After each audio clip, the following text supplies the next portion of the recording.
life, but I'm set for life, and I'm set for life, but I'm scarred for life, and I'm coming at you. I'm fucking crazy. I'm fucking psycho, fucking insane.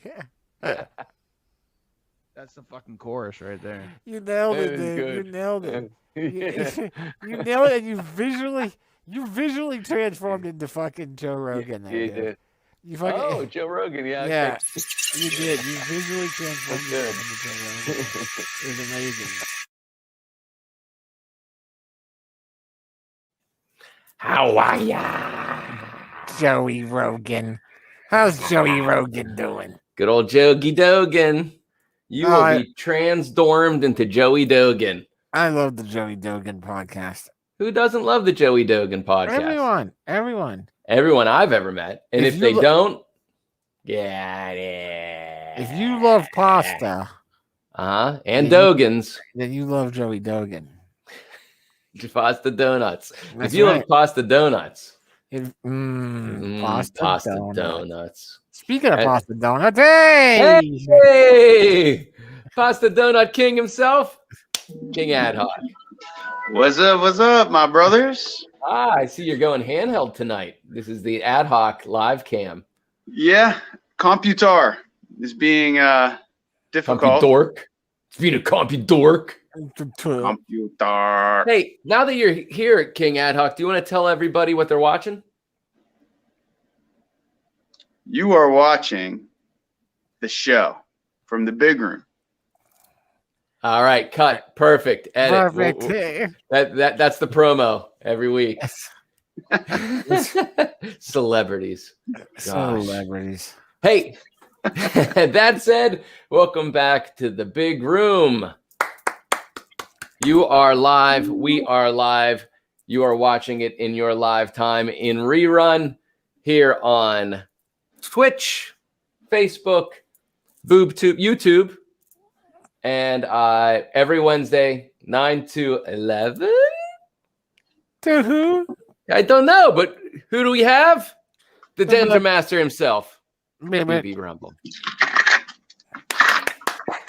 BB Rumble with us. Yes, indeed.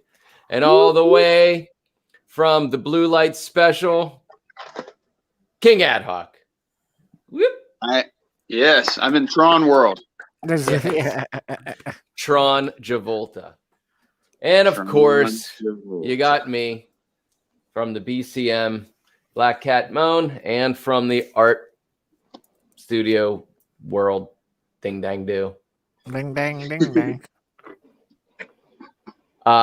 Knom Them unk. Them unk. Them unk. Them uncles. Them unk. Honk honk. Well, Honk, welcome honk. back, everybody. Which So- brings, yeah, go ahead, BB. I was gonna say. So what's the big news from today? Is there big news today? Bubba Potep. Bubba Hotep. Are they making a sequel finally? We'll have to tell that story tonight about Bubba That's been- Hotep. I've been waiting for that for 25 years. What was that? Sounded like something exploded. That was awesome. Crashing. Hey, What is that?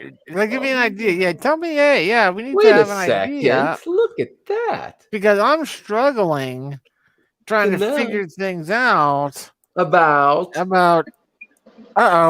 what? It's gone. Hold on, it's gone. There it is. Whoa, what Oh, are yeah, you I'm drinking. Well, tasting? okay, so yesterday was a good friend of mine's. Yes, I will taste it. Thank you. I think Let me I just want tell a you. cup of ice and. Can I guess I what put that a piece of ice in here, but it is Scotchy, Scotch. Scotchy, Scotch. Down to the Watch it belly. go Go ahead. Down into my belly. You give me one of This those, yeah. Scotch Bunch of is ice. this Delicious. Scotch. Oh, doers. It's a Dewar's 12 year, Wow. Okay. and this was a birthday gift from my good friend Nizam, Yeah. and he is his birthday was yesterday, so we So he went and gave you a celebrated his gift. birthday yesterday. That's That how was they my do gift. it That's the way they do it in Kazakhstan. in Uzbek. Yeah. Mhm. Uzbekistan. Uzbekistan. Uzbekistan. I do his say 12-year Uzbekistan. It is best to scan it. double aged for blend. It's a blended Scotch whiskey, but it's very it's a manly type of whiskey. It's smells like raw leather, just like that fresh like raw leather, like I don't know, and shoe shine or something, I mean, it's just Yes. you just got to shave, from a straight razor, and now you just sharpen the blade on a piece of leather, that's what you feel like when you sip That's what you're drinking. I tried a new whiskey from Wiggle this past week. Oh, one of their limited releases. They're roasty. They call it roasty. Did they send it to the High Hold Keep? Or did you? Okay, because I know you haven't. Okay, cool. Yeah, roasty, and roasty. It's they classify it as a single malt American whiskey. Okay. Yeah, so not technically a Scotch, not a bourbon. That's new. Yeah, single malt whiskey. I guess in 2017, it won the gold medal for best limited edition bourbon from Whiskey Magazine. So wowza, that's sounds huge. Impressive.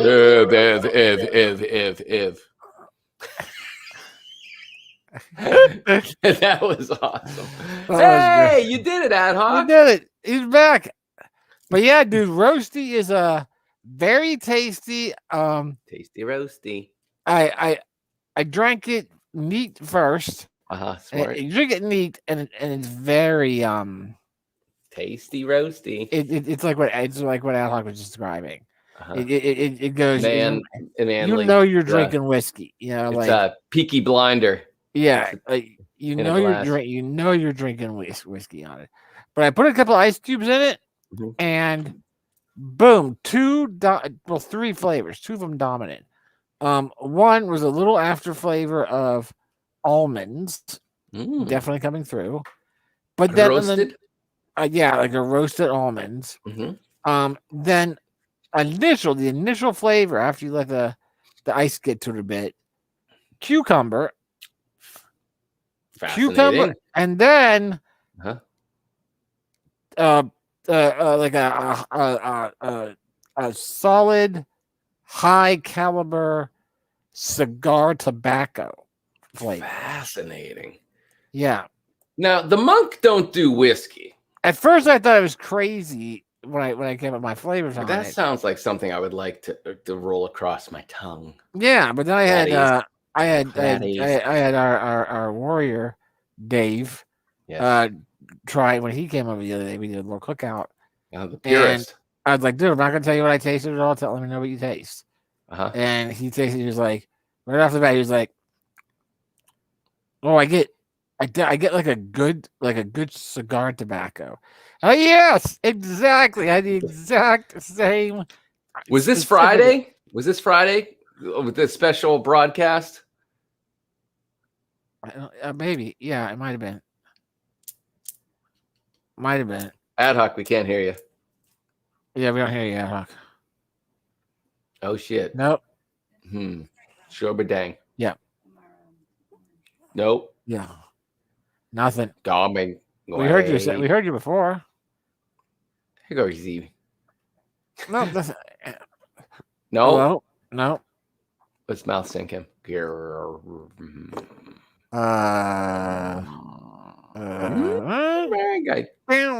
don't know what this. I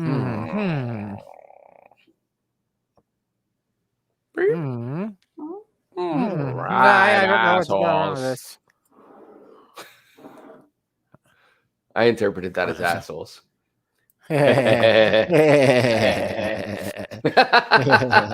All right. So okay. So even Damron, King Damron. About the same thing. He couldn't quite identify the cucumber I did, but he didn't have an alternate flavor profile either. Just straight up tobacco. As often happens to people passing around. Hey! No wonder this place smells like piss and You're not the first, feces. Rev. It happens all the time. You'd be shocked. The Rev, everybody, all the way from Manchester, England, across the Atlantic Sea. And he's a genius. He believes in God. And he believes in me. And God believes in he. Revmont. He. That is a horrible rendition and word mashing of a very famous Broadway play. What is it? 9,000 big room bucks. And yes, the Rev am a god. That's like Manchester, England, Rev, across I don't the know if you've Atlantic seen, Sea. I don't know if you're up to if you're current with Rick and Morty, but good lord, man, the first episode of Rick and Morty season 5 was brilliant. Maybe the most brilliant Rick and Morty episode I've seen yet. I mean, it was. I just learned that I have access to Rick and Morty through my Nice. loving wife. Yes, and we have no voice for the. We have ad no hoc. voice now. Yeah, it was just. Yeah, Hold on. damn it. Turn your phone on, ad hoc. Let's do it this way. Yeah, there's no way that would be a problem. It can't be a problem. If you call T, you call I'm them up. calling ad hoc right now. Yeah, I think I'm one episode behind on Loki. Rev. I haven't seen Wednesday. Thank you. That was terrible. That was crazy. What happened? Through your 10, can me talk? No, we can't hear you at all. We don't hear anything at all from you. That's weird. Are you just fucking with us? Are you actually? He's fucking with us. He's trying to fucking with me. We're not fucking with you.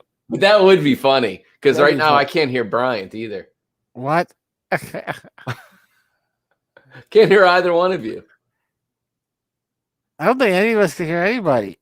What? You look like you're laughing at me. Hey, to K-Rock, I heard that. K-Rock, can you hear I me? heard that. Can you hear me, K-Rock? Is she giving like cough? Turn your head to left and Turn cough. your head to left, cough. We really can't hear you, ad hoc. You want to jump back to your phone? Yeah, we really can't. Blue, electric blue. That's the color of ad hoc's room where he will live. 200 big room bucks. Who sang that song? 3,000 big room bucks. What album is it off of? Hey, hand to K-Rock, all the way from the UK, K-Rock. Anybody with Manchester, England, across the Atlantic City? See? Nobody knows what musical that's from? Racer. Should I give it up? Put it somewhere I can see so I can see what's happening. 3, 2, 1. It is from the groundbreaking musical Hair. That's right, Hair, where there was the first fully nude scene on Broadway. I watched I was going to go into more story about my life and Hair, but that's okay. You probably don't want to. You don't want to know how I became. Britishers. Now that song is ingrained in my head. I'll tell that on another night. You just sparked a story with the what you said, first fully nude. Yes. And I was watching a movie the other night called Captain Fantastic. That's good. Oh yes. It's Viggo. Yeah, right? Viggo Mortensen. Yeah. Oh, that looks like it's gonna break my goddamn heart. I can't watch it. Yeah. It's as a parental figure, I don't think I could do it. Yeah, it's I mean it's okay. I mean nothing happens to all the Chitlins are okay. Okay. It's nothing like that. But no, Bourbon X. But what I found interesting about it was it's a pretty just straightforward drama kind of interesting character driven movie. And was it a play? Is that what you're gonna say? No, I wasn't. Checking how that it might tied be good. in. I can't It's see. okay. But no, it was how they always give like the little like before the movies or the shows start what it's rated and why it's rated that way more. Yeah, what did it say? It had language, of course, because there's a lot of language shit and all that. Ad hoc, what do you think? Let's hear your language. Can't hear your language. Hello, nothing. Yeah, I'll just finish it. And oh, can we hear you now? Oh, now we hear Yeah. you. Now we hear you. Oh, now you look like he's DJing for us. But no, what I found interesting was these, that Ad Hoc. Maybe it'll work if you do this. They had language and graphic nudity. Graphic nudity. Graphic nudity. That sounds like rape to me. That's what I think. I think graphic nudity. I think, oh man, like Excalibur kind of stuff. Someone jerking off. Someone's gonna be jerking off onto a roasted pig. You know, that's or a graphic novel. Or a graphic novel. Yeah. All it was fucking Vigo naked drinking a cup of coffee. What parts of Vigo was in the coffee? Was he stirring it with his penis? Nope, but you could see his cock. You know, but that was it. I mean, there was nothing. So it's male. So this is stereotyping male genitalia versus yeah, like just the fact that Vigo was standing there naked with his cock out, drinking a cup of coffee. That was it. No, fascinating. Like but that qualified not as just nudity. That was graphic nudity. Cock nudity. Would anyone like to know? This. Wait, we have another. Oh no! Two Ad Hocs. More duplicity. More duplicity. I like pizza. Nope. No, we still can't hear. You're still not in stereo. You're moving in stereo, as the Cars would say. Yes, I agree, Rev. What film was the song "Moving in Stereo" very abundantly, profoundly pushed into the minds of every young prepubescent and adolescent male? "Moving in Stereo" by the Cars. Judge Reinhold. That's all I'm giving away. Now it's down to 200 big room bucks. You know what? I didn't listen to a single thing you said there, but most people don't. Who doesn't drink coffee with a cock out? Exactly. I heard Judge Reinhold. Judge Reinhold. I'm going to guess Beverly Hills Cop. Nay. Pre-Beverly Hills Cop. It is Blue Thunder. Nay. Post Stripes. Post Stripes. Okay, right, because he was in Stripes. He wasn't in Stripes. Judge Reinhold was in Stripes. Was he? He was in Stripes. Yeah, he was in Stripes. He was a dork, yeah. Post Stripes. Now, if you had two queens, then you would have won.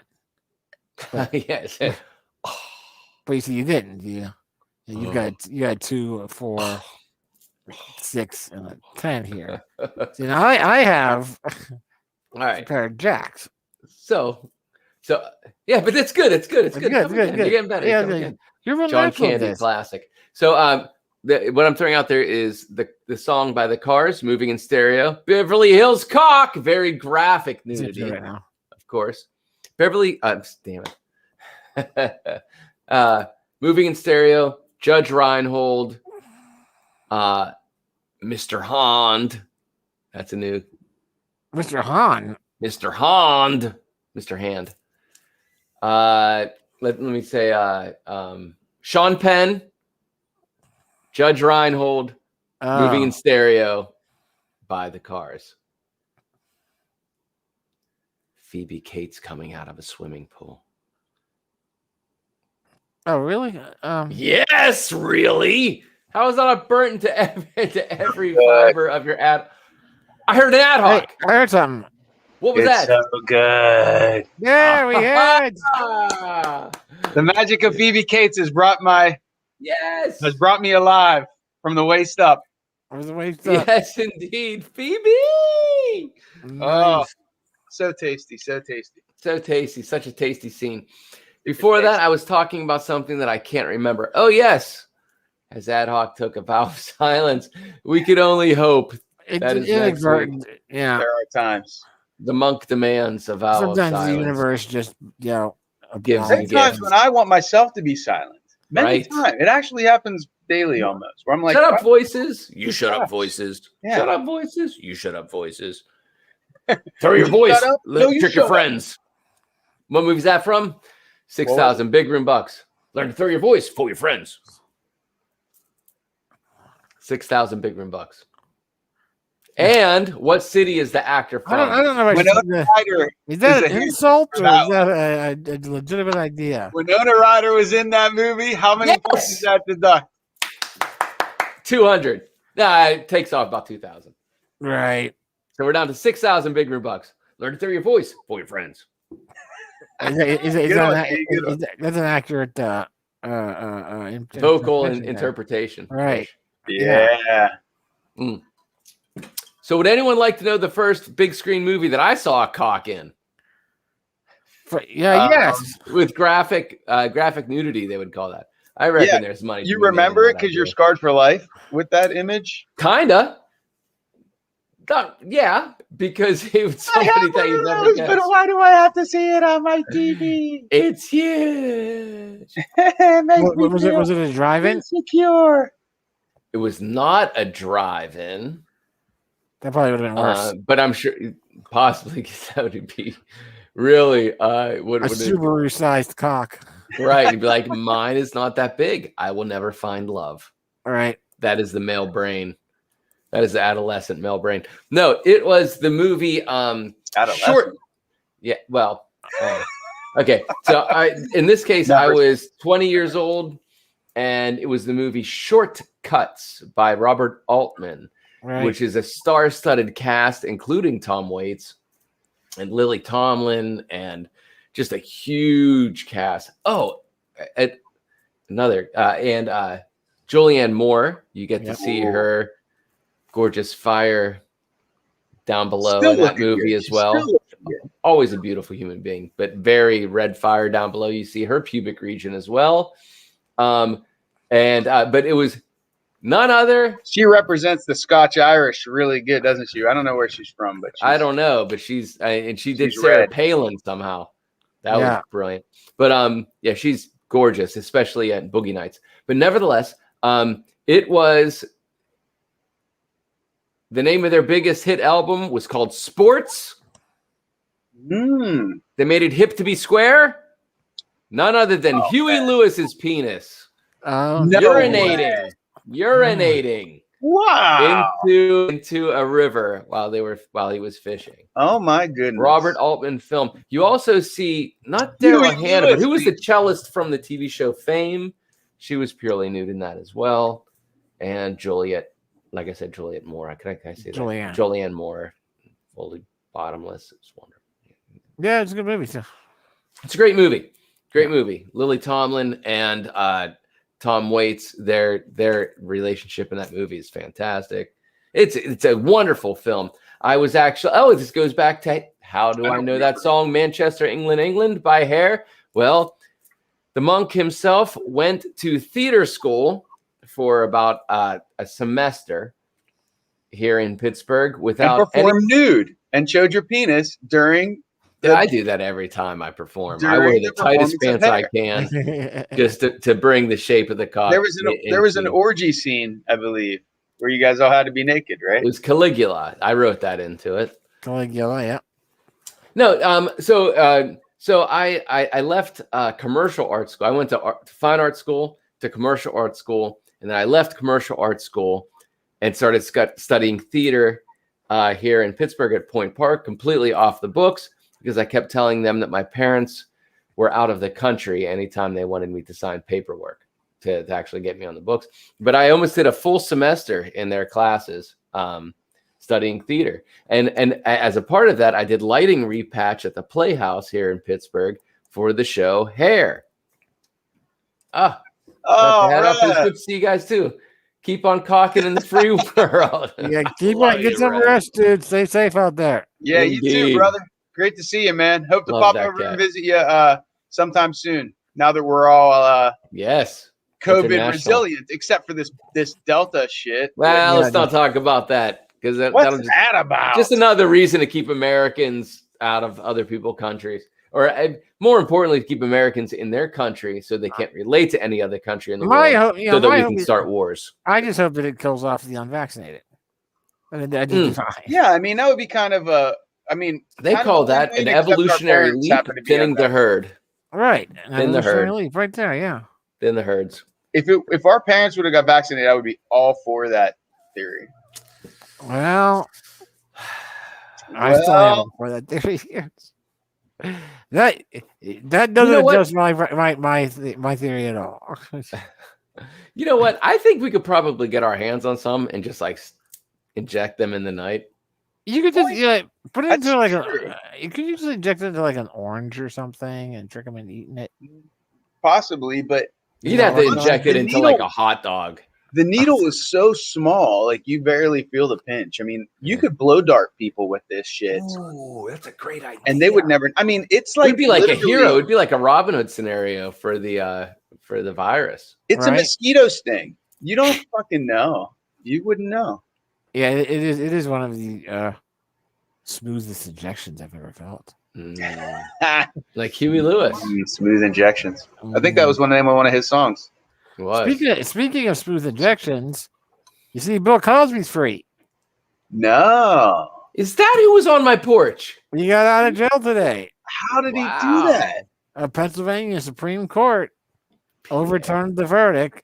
No. Because apparently, prior to the trial, prior to the trial, he gave $1 million to somebody. When he was under the grand jury, the prosecuting DA, the district attorney, told him, no, you will not be prosecuted for anything that you admit to during this jury trial, during this grand jury. And so because he was told you're not going to do that, he pulled like a Vic Mackey from The Shield, and he actually came out and revealed everything he's done with the understanding from his point of view, he said. Diplomatic immunity. Yeah, that, hey, you said anything that I say, anything I say I did during this process, you said I won't be prosecuted for it. And then they turned around and prosecuted him. So they said, yeah, legally, we have to throw that out. Legal loophole. Legal loophole. Wow. Legal loophole. That's amazing. Legal lumpa. So why did it take him this long to... That must have happened a long time ago. Yeah, he's been in jail for years. They said he was in prison for 2 years. That's it? That was my reaction. It seemed like 4. Kind of like Mandela... Another person who's been in prison and Mandela effect. Anybody? I know, but it doesn't seem like he was sentenced for the attendance. He was sentenced for. Maybe he was sentenced and convicted, but he had like 5 years until he was actually incarcerated. Yeah, that can happen. I mean, that's another thing when you have money, right? Like you can stay of execution type of buy your way out. Just like buy your way out. He's not a threat to fleeing, so. He doesn't have enough money to flee anywhere into the world. I don't know, but he's free. Donald Rumsfeld is dead. He died today. Who? Donald Rumsfeld, the old. Was that the big news you were talking about earlier? I was actually talking about Bill Cosby, but yeah. Gotcha. Rumsfeld. Donald Rumsfeld. That's a political name. Yeah, he was like the war guy under Bush. That's right. And played by who? Boom, boom, boom. Who was the actor that played him? I have no idea. Okay, I don't know. In a movie? That's Rammstein. I hate. Du hast. I think that's Rumsfeld theme music of his life is Rammstein. Thank you. Yeah, I remember that. You know, the drums of war just follow him where he goes. That's his. Yeah. That's his sound. Well, that's his movie soundtrack. You know. Didn't he shoot somebody in the face? That was the vice president of Bush. They're awesome. That's Cheney. Oh yeah, the Dick Cheney. Yeah, that was the vice president. Cheney. Yeah, and that was cool. and that actor was Christian Bale. That's it. That's where I was going with that. Okay. I haven't seen that. Yeah, I heard it was brilliant though. Christian Bale's brilliant. Yeah, he's one of those guys, man. Man, yeah, he'll put his life on his line for his art. You know, indeed, the machinist. Oh yeah. What is? Hey. BB Cage flashbacks. BB Cage flashback. That's it. That's it. Huey Lewis on the screen. What? You're drinking. Aha. Well, I've been partaking in a little bit of Sir Arthur Burnett's, but now I'm going to unleash a fine Penn Pilsner, Penn Brewery. Correct. Here in Pittsburgh, Pennsylvania, there is Penn Brewery. Yes, And this sir. is Oh, a you're Penn drinking Dark. Yes. Since nice. 1986. They do The good year of what was that? Under Cherry Moon. There you see Highlander. Pittsburgh You're and Highlander. 86, really? Pittsburgh, PA. You can see it right there. Did you see the most recent episode of Rick and Morty? No, I only saw the first episode, but they did release the second episode of the season, right? Yeah. I haven't seen it yet. They reference Highlander in it. Shh, shh, shh. Listen to that effervescence. Oh, wait. Nice. Oh, wait. Shh. God. Hold on. Lucy Goosey. Impossible. See, that's how they do it here in Pittsburgh. They make it extra. Oh my gosh! Whoa. Oh yes, please. Money shot. Not only that, I broke the bottle. Oh, dude, I was wondering if you're gonna break the bottle. I totally did. I've never done that before. You only got glass in your gullet right now. You're gonna die. You gotta get to the hospital. Bro, you better get to the hospital. Monk's gotta get to the hospital right now. Good night, everybody. Thank you. You drank the huge piece of glass. You drank a huge piece of gas. What glass? And the cap. Well, what's fascinating is saw that go right down there. Yeah, you might want to pour that into a glass and just make sure I'll pour it through a strainer, actually. Splinteroonies. Because I don't see the chunk that. No, it's in your belly. If it made it all the way down, it'll go through, shard up your entire sarcophagus. Would a single shard of glass like that survive the stomach acid, or would that? Unless you're the regurgitator, yes. You would go weird in here. You have leaky gut syndrome because it'll puncture your guts the whole way through, and then you'll have a bad experience pooping that out. One piece of glass would be glad it's on film. I was gonna say this is gonna stop being so funny in like an hour and a half. In like an hour and a half, we're gonna be like, oh, Jesus. So I should stop using this, shouldn't I? Or use it right. This looks like because I'm a dentist. Yeah, I think you just didn't do something correct about that. It looked like you used it poorly. Oh, yeah. I was using it horribly poorly for that. Right. Not those, but that. I heard an initial, and then it just got That was worse. Wonderful. And then I couldn't. Oh, I see it. I see it over there. Do you? It looked like a clean break, though. I think it looks pretty clean, and it broke away from the bottle. So yeah, all right. You should definitely risk your life to drink that beer. Yeah, you probably will. That beer's definitely worth it. I'm gonna pour it through cheesecloth. Yeah, cheesecloth for sure. I got cheesecloth. I'm that kind of guy. All right, I'll be back. That would be a very safe maneuver. I'm smart like that. That would be the smart. That is a smart idea. Come back and be smart on camera. We need physical proof after this demonstration. Please bring the cheesecloth. Surely. Yeah. The monk, ladies and gentlemen, the monk. Great Highlander reference in Rick and Morty, man. Yeah.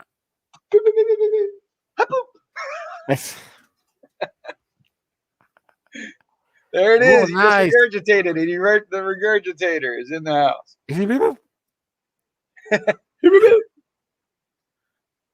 Nice. I have a theory about us watching videos again on here. Yeah, look what he regurgitated. Wow, man, nice. Man, you're glad you were able to regurgitate that up and not have to poop that out. You don't want to poop that out. No way. Just pissed this out. Yeah. But yeah, I had a theory. What if we would, if I would use a camera to record the, to bring in the YouTube instead of like doing it through is that a tiny piece? Oh boy. Oh, that's concerning. Yeah. You know it doesn't seem concerning until you can go wrong. Until you realize that, like, when you eat a piece of sausage, you know, there's a sausage casing used to be done with lamb intestine, right? Oh wow, that's a little tiny piece. That was the monk's attempt to open that bottle with a bottle opener, and that's what happened. And it broke off into that, and then it spewed up out of the bottle, to which he then instinctively began drinking out of the cracked bottle before realizing it was broken that way. But he instinctively, like, gulped down several mouthfuls of the beer, spewing out of the broken glass bottle. And now he's discovering little shards. And now he's discovering little shards. And he's like, yep, that is you guys planned ahead.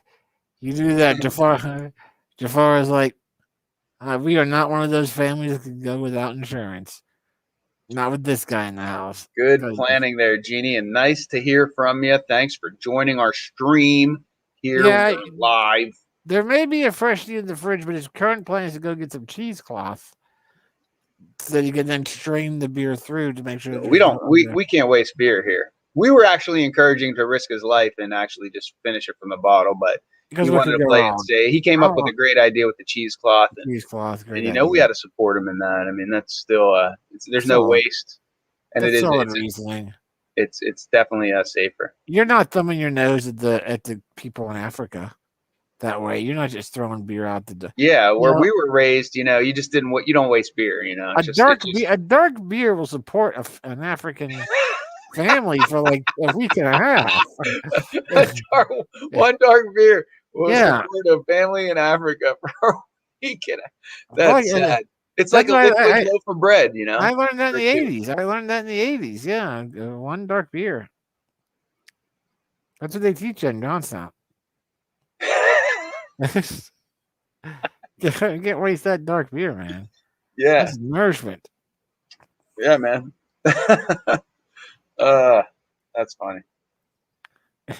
Right, BB, you gotta. I want to hear the story of your BB adventure that you went on Saturday night. Oh, it wasn't really. Nothing really happened. I mean, it was just what? Yeah, it was nothing, man. We got together, and me and Dave and K-Rock and K-Rock's mom hung out on the porch and had did some grilling, ate some food. I drank some Vespers, some pickled Vespers, frozen pickled Vespers. Boy, were they good too. And then just later that evening, like whatever that time was, I sent out the message. I was like, dude, I feel like connecting. If anybody's around, want to talk, I'm just gonna hop on and stream something, I think. And then T and Riggedy showed up, and I was like, all right, I want to take a half of the gift, one of the gifts that Riggedy gave me, because I had a quarter the other day, and I had nothing happen. Really? Yeah, nothing. So then I had half on Saturday, and K-Rock had the other quarter, and still nothing. She had nothing at all. And I felt like maybe, because I didn't drink anything else the rest of the night after those Vespers. I just had and I felt like maybe it prolonged my golden buzz moment a while. Like I just kind of, I felt like I was in that nice golden drinking moment that we all strive to reach. WTF, man. That's great. That is like, honestly, idyllically, that's where you want to live anyway. You want to be in that range. So in that sense, success. However, I'm wondering if you somehow got something like gypped or something, because those caramels I have are crazy potent. And I'm going to bring you a caramel so that you can eat one of these caramels. Because I still have, like, dude, I told you, I eat like a fifth of one. And I'm good for hours. Riggedy was just like, I talked to Riggedy the other day. Riggedy sizzle. Yeah, I talked to Riggedy the other day, and he was like, so how'd that half treat you? I was like, oh, just like this. He goes, yeah. I was a pussy. I think I was a pussy. Or he's crazy. I'm not sure. I was like, BB could definitely handle one. We could definitely handle a full tablet. And I was like, I'll give it a shot next time. Because the half definitely do it without alcohol. Yeah, so that's what I'm planning for. Because when it's Friday, it was Friday, right? Was it Saturday? I think it was Saturday. I think it was Saturday. Yeah, it was fun to jump on. I'll tell the Heinz story in a minute, but we were definitely wonderfully thick-tongued, and like all the brides that I've done, throughout my life. These are the brides I know. These are the brides I know. All right, so here we got. I have a clean sock, clean pair of underwear, ripped in shreds. That's right. Looking good. A little bit of a diaper in there. You put some diaper, you put some sock. Diaper. That's how you do it. Yep, right there. Just like that. Put it in the thing with the thing on the top. Actually, this is the underwear I was wearing. And that just, I don't know. Does this happen to anybody else's underwear? You just shred them, bro. Every time you think of Phoebe Cates. Moving in stereo. The name of the movie? Fast Times at Ridgemont High. There we go.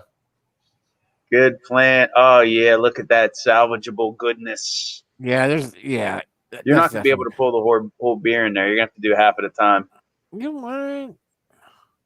Well, if you lift the strainer, you could probably put the whole beer in there. You lift the strainer. As long as it all goes through the cloth, at that! Man. Look at that strain. You don't get to see straining like this on just any Twitch stream. No, not at all. You strain your brain to see this. You would look at this. Look at this. And you'd have to pay real good money. You'd have to pay top dollar to see straining like this on any other channel. I wonder if this is going to change the flavor, and it won't taste as much like blood. It's going to taste a little more like diaper. Yeah. Oh yeah, bring it up. It's a lot of head. Hold on. Just when you gave him the big screen, he show some more head. Yeah. Morning, noon, and night, I'll give you head. Hey, since you're straining, pour it right over the part where you broke it, just to get extra dangerous and test your cheesecloth.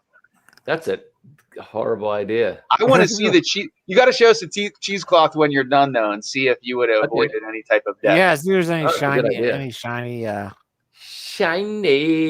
goodness in there. Look at this, everybody. Look at this. Gonna drink it. Look at that. We got 3 viewers right now. We're blowing up. Oh, they are showing up to see the strain. Look at that. They're thinking this is a golden shower moment. We don't know how. Remember, everyone. We do not know how many shards of glass are in this bottle. We don't know. Nobody knows. Nobody knows. So sometimes whenever you get a good beer like that, I don't know, maybe sometimes like that sugar, especially stouts, I think that cap, if it was, what do they say, like compromised in any way, that some of that could stick out, and then it goes through the seal, and then it dries, finishes the seal, and but it's sticky. It sticks up there, and you can't pop the lid without breaking the glass. I had that happen one time. Well, this is my one time. Because it was like.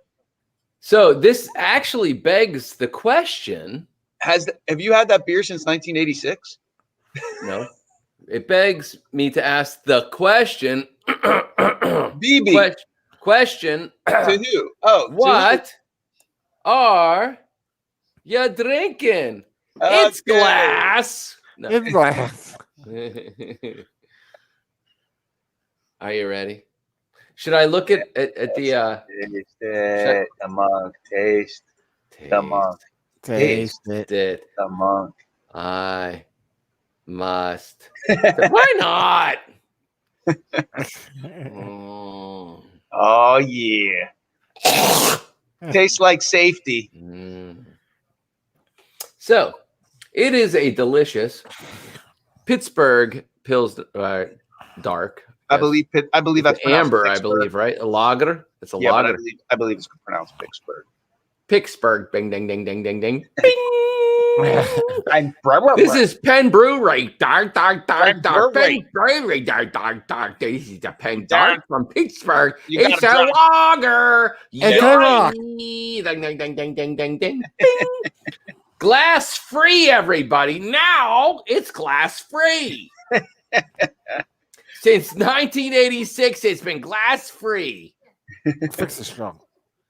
Now, for those of you playing at home, if you want to break your beer bottle, go ahead and break the top off like that. And if you don't have cheesecloth, you could substitute your cheesecloth with some paper towel or some underwear or an old bra.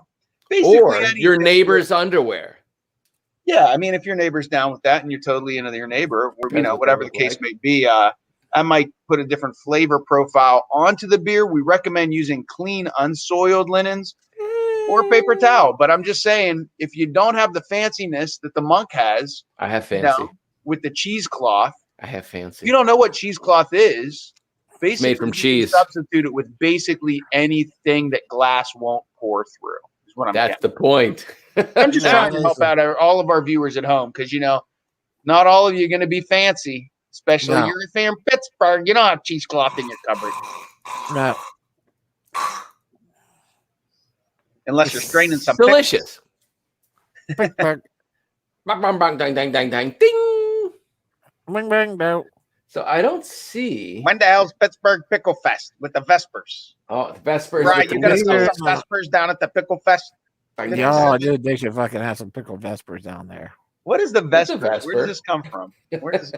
A Vesper? Oh, a Vesper is Oh, that's wait. That's Green. Her last name's Green, and she was with James Bond in the first reboot. We drank a Vesper. Pickled Vesper. Mm-hmm. Yeah, Vesper is made from her name. It's from a James Bond, but it's basically a martini with gin and vodka instead of just gin or vodka. Vodka is normally the vodka's a gimlet. Vodka and dry vermouth is from Middle Earth. Yes. Yeah, vodka and dry vermouth is a gimlet, but everyone misconstrues it and calls it a martini. Okay. Gin and vodka, or gin and dry vermouth is a martini, and then if you have gin and vodka with dry vermouth, then it's a Vesper. Okay, and that's what you did. So we'll let this. Yeah, I had like a big, I don't know, 1.2 liter bottle, and I just pre-mixed it with gin, vodka, dry vermouth, some pickle juice, threw it in the freezer. What kind of pickles? Yeah, what kind of pickle juice? Because there's a million different varieties. Yeah, dill, garlic. This would not garlic. I wanted to have some of those dill, those gherkins, some of those gherkins, those hot pickle chips. I wanted to have some of that. Oh, Bellevue makes probably my favorite pickles. The Bellevue Gardinas. Yeah, ooh, those Gardinas are good. This was It'll drive you crazy, Bellevue style. Yeah, this was Bellevue dill, I think. Okay. Pickle, pickle juice. You make me hungry. All this talk about pickles making me hungry for some dick. I mean pickles. Pickles, yeah. Dick pickles. Dick Trickle. Dick Trickle, my favorite NASCAR racer of all time. Dick Trickle. What's your name, Dick Trickle? What's your last name, Trickle? What's your name, our kid, Dick? Okay, let's do it. It'll help him to get into fights. Right? You're holding into fights. That's Vivian mentality. Make a real good race car driver out of it. Yeah, that'll make him race faster. Running from his foes. Right. But yeah. I'm not a trickle, I'm fast. Damn. But yeah, the thing I love about the little pickle Vesper there is put that in the bottle, you put that in the freezer. Yeah. And the pickle juice partially freezes. Yeah. But the gin and the vermouth and the vodka does not. Do you shake it afterwards? Yeah, shake it up real good. And then essentially you've got a whole bunch of little crystalline Pickle chip. fragments. Pickle fragments. Fascinating. It's fantastic, dude. I had it in my I had it in my Star Trek tumbler glass. Great color, and a great Starfleet Academy glass. Hanging out on the porch, drinking that. Had two of them. Oh, was this Saturday? Is it? This is the reason for the special episode. Those of you that are joining us tonight, there was a very special episode next week on a very special episode of The Big Room. BB Rumble. Intoxicated. Eats a right after a full moon.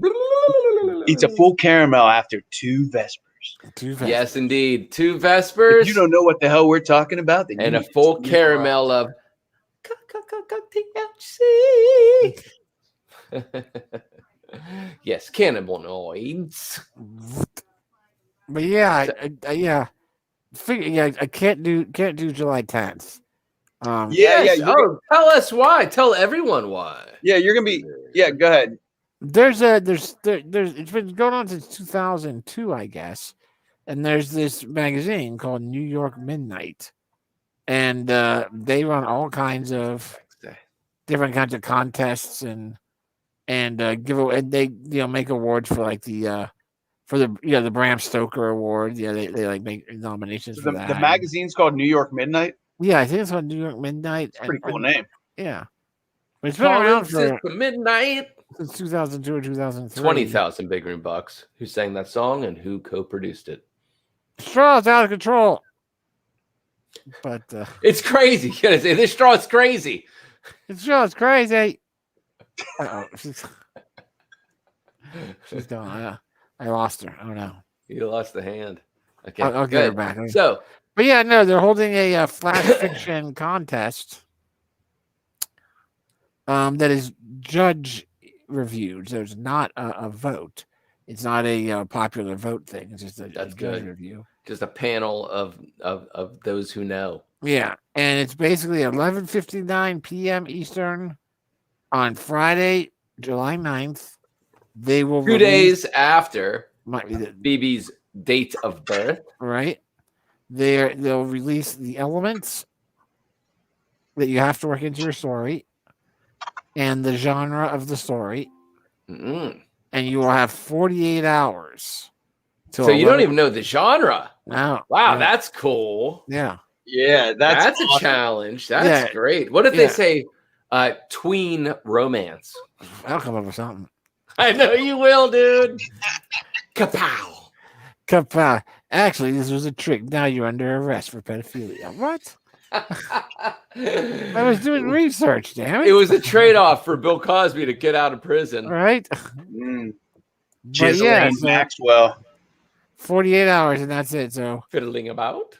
I figure I'll be there at the computer at 11:59.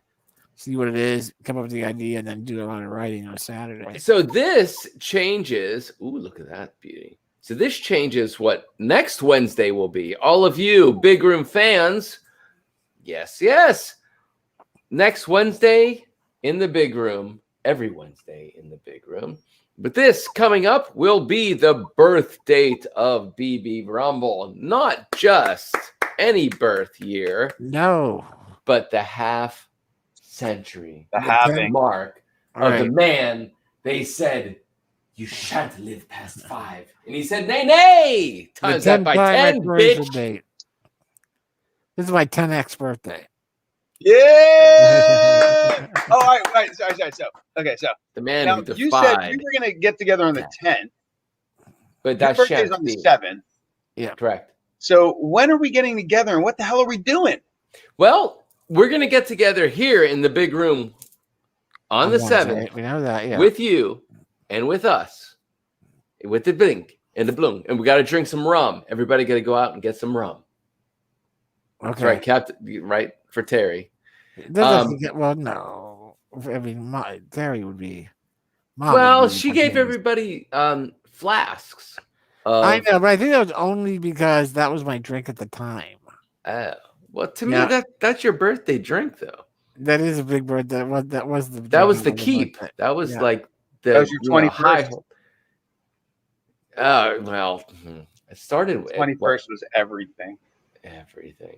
Yeah, what was the first? It was like the 20. Your 21st was like when it was like Eric cabinet. We didn't have to just deal with scraps anymore, table scraps. It was, man, you can actually legally choose from anything you want. The 21st was when my cousin Eric brought moonshine. Oh my God! Really? Yeah, he brought the homemade moonshine. Oh Jesus! And thanks for the favor, cousin Eric. Yeah. Thank you, Jesus. Jesus. And we started drinking it. Do you hate me? Or do you love me when you give somebody moonshine? You got to ask that question. You never know. Yeah, it's true. Never quite know. Do you want this to be the end? Jesus. You gave me moonshine once, Adam. Yeah, and that says what? Yeah, I know. Right. That's you know, that's the Kool-Aid, right? It's like we might die, Ramasan, but if we do, we go down together. I hope we don't die, Ramadan. Me neither. He doesn't say me neither, does he? It just me too. Me too. Me too. Yeah. We should watch that tonight. I hope we don't die, Ram. Wouldn't that be effed up if they ban us for watching our own video? Yeah. I don't think they could do that. I don't think they could. How could they do that? I don't know. I don't know. How would they know? We're not licensed. It's only the big wigs that have those, like, you know, pay all the. Hey, where's my cut? Yeah. Where's my pennies? I. But we're not paying the scanning software, so yeah, we could definitely watch what we produce because we're not paying the scanners. Right. Was that an 80s movie, The Scanners? Scanners. The scanners, yeah.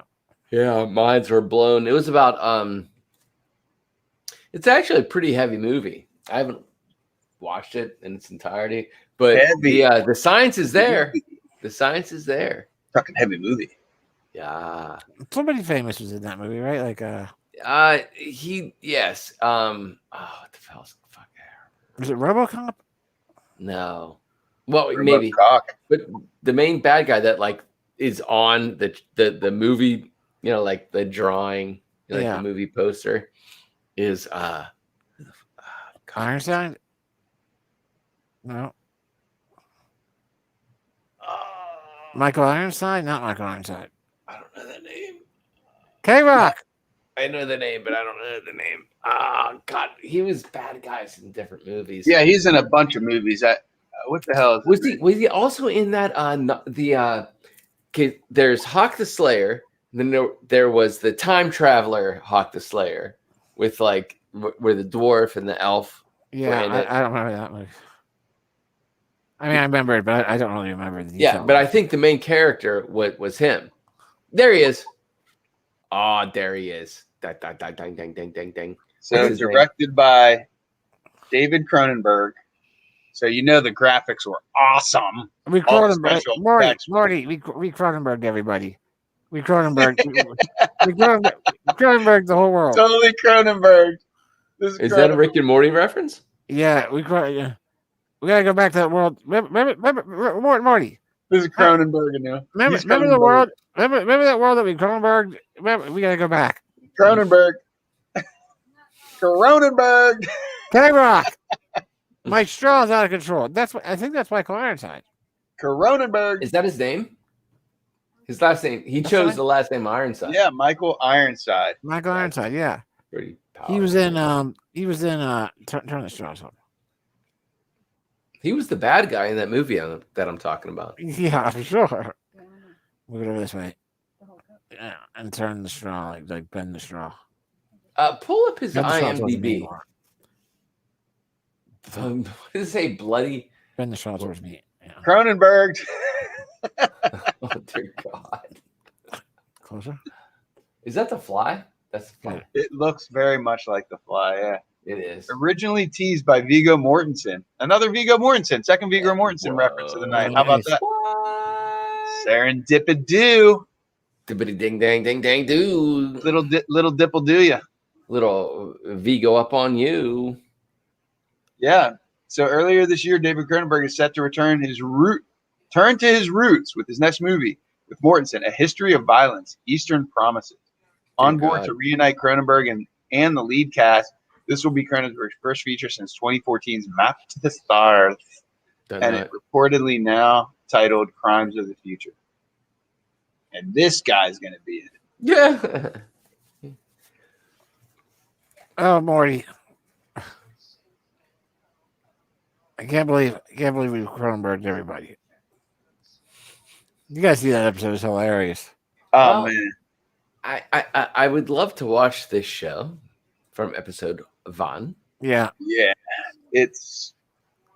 Some are just, they do a mix of like potty jokes. Some episodes don't really get past like that, but there might be ridiculousness. But some of them are just like quantum physics. Like you gotta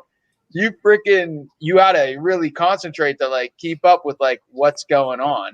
It's just, I love that. I'm telling you that for the first episode of season 5, I thought was just it was hilarious, but it had such a great thing happening there with the different time things. Yeah. That was amazing. I thought it was amazing. Hilarious. That is pretty. Yeah, that was definitely great.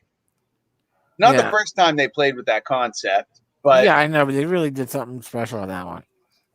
Yeah, one of those proximity effects where when you go away from the Earth too far, time gets weird. Time gets weird. Brian May. Don't fuck things up on this Morty. 1934. All you gotta do is go get the wine. All right, just go get the wine. Just don't fuck this up, Morty. Yeah, he's like completely. He's like Rick's like super abusive to Morty. Like it's just there's this sub-dom thing that plays out, and they're very aware of it, though. Except in the certain worlds where there's an episode where there's all different Ricks and there's all different Mortys, and everybody's just either a Rick or a Morty, but they all look the same, but they just have a gamut of personalities. Yeah. And some of the Mortys aren't submissive. Some of them are dominant and violent. Well, they found out that Rick's used Mortys as shields so that they can't be tracked across the universe, because they try to hone in on Rick's brainwaves, but you surround yourself with enough Mortys, and then they can't be tracked. That makes a lot of sense. And Mr. Nimbus, oh my God, he was hilarious in that first episode. Mr. He was hitting some Freddy. Yeah, he was hitting a lot of Freddy. Dude, he was totally Freddy. Yeah, he was totally Freddy. He was inspired by Freddy. The first episode has Mr. Nimbus. Season 5. Oh, season 5. Which is this new one that just came out. After a couple of years, I think. Yeah, I hear the show's not so good. They were on hiatus for what, 2 years? 3 years? Didn't strain well.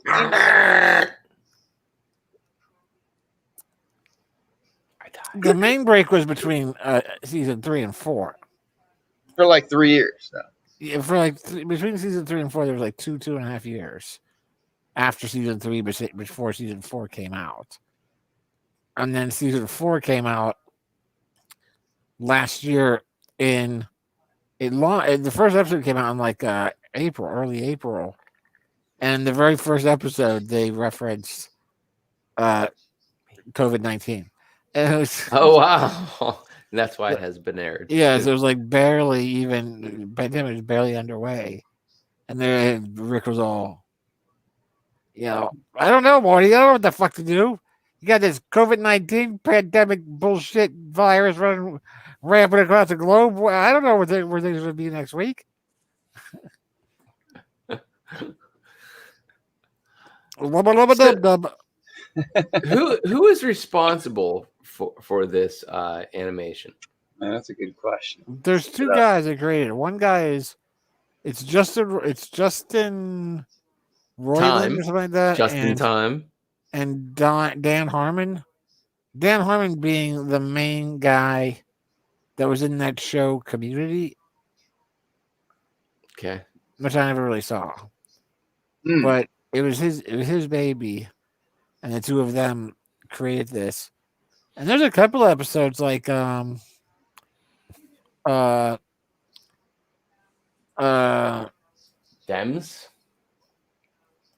That guy there. Yeah, those two guys. Ding, ding.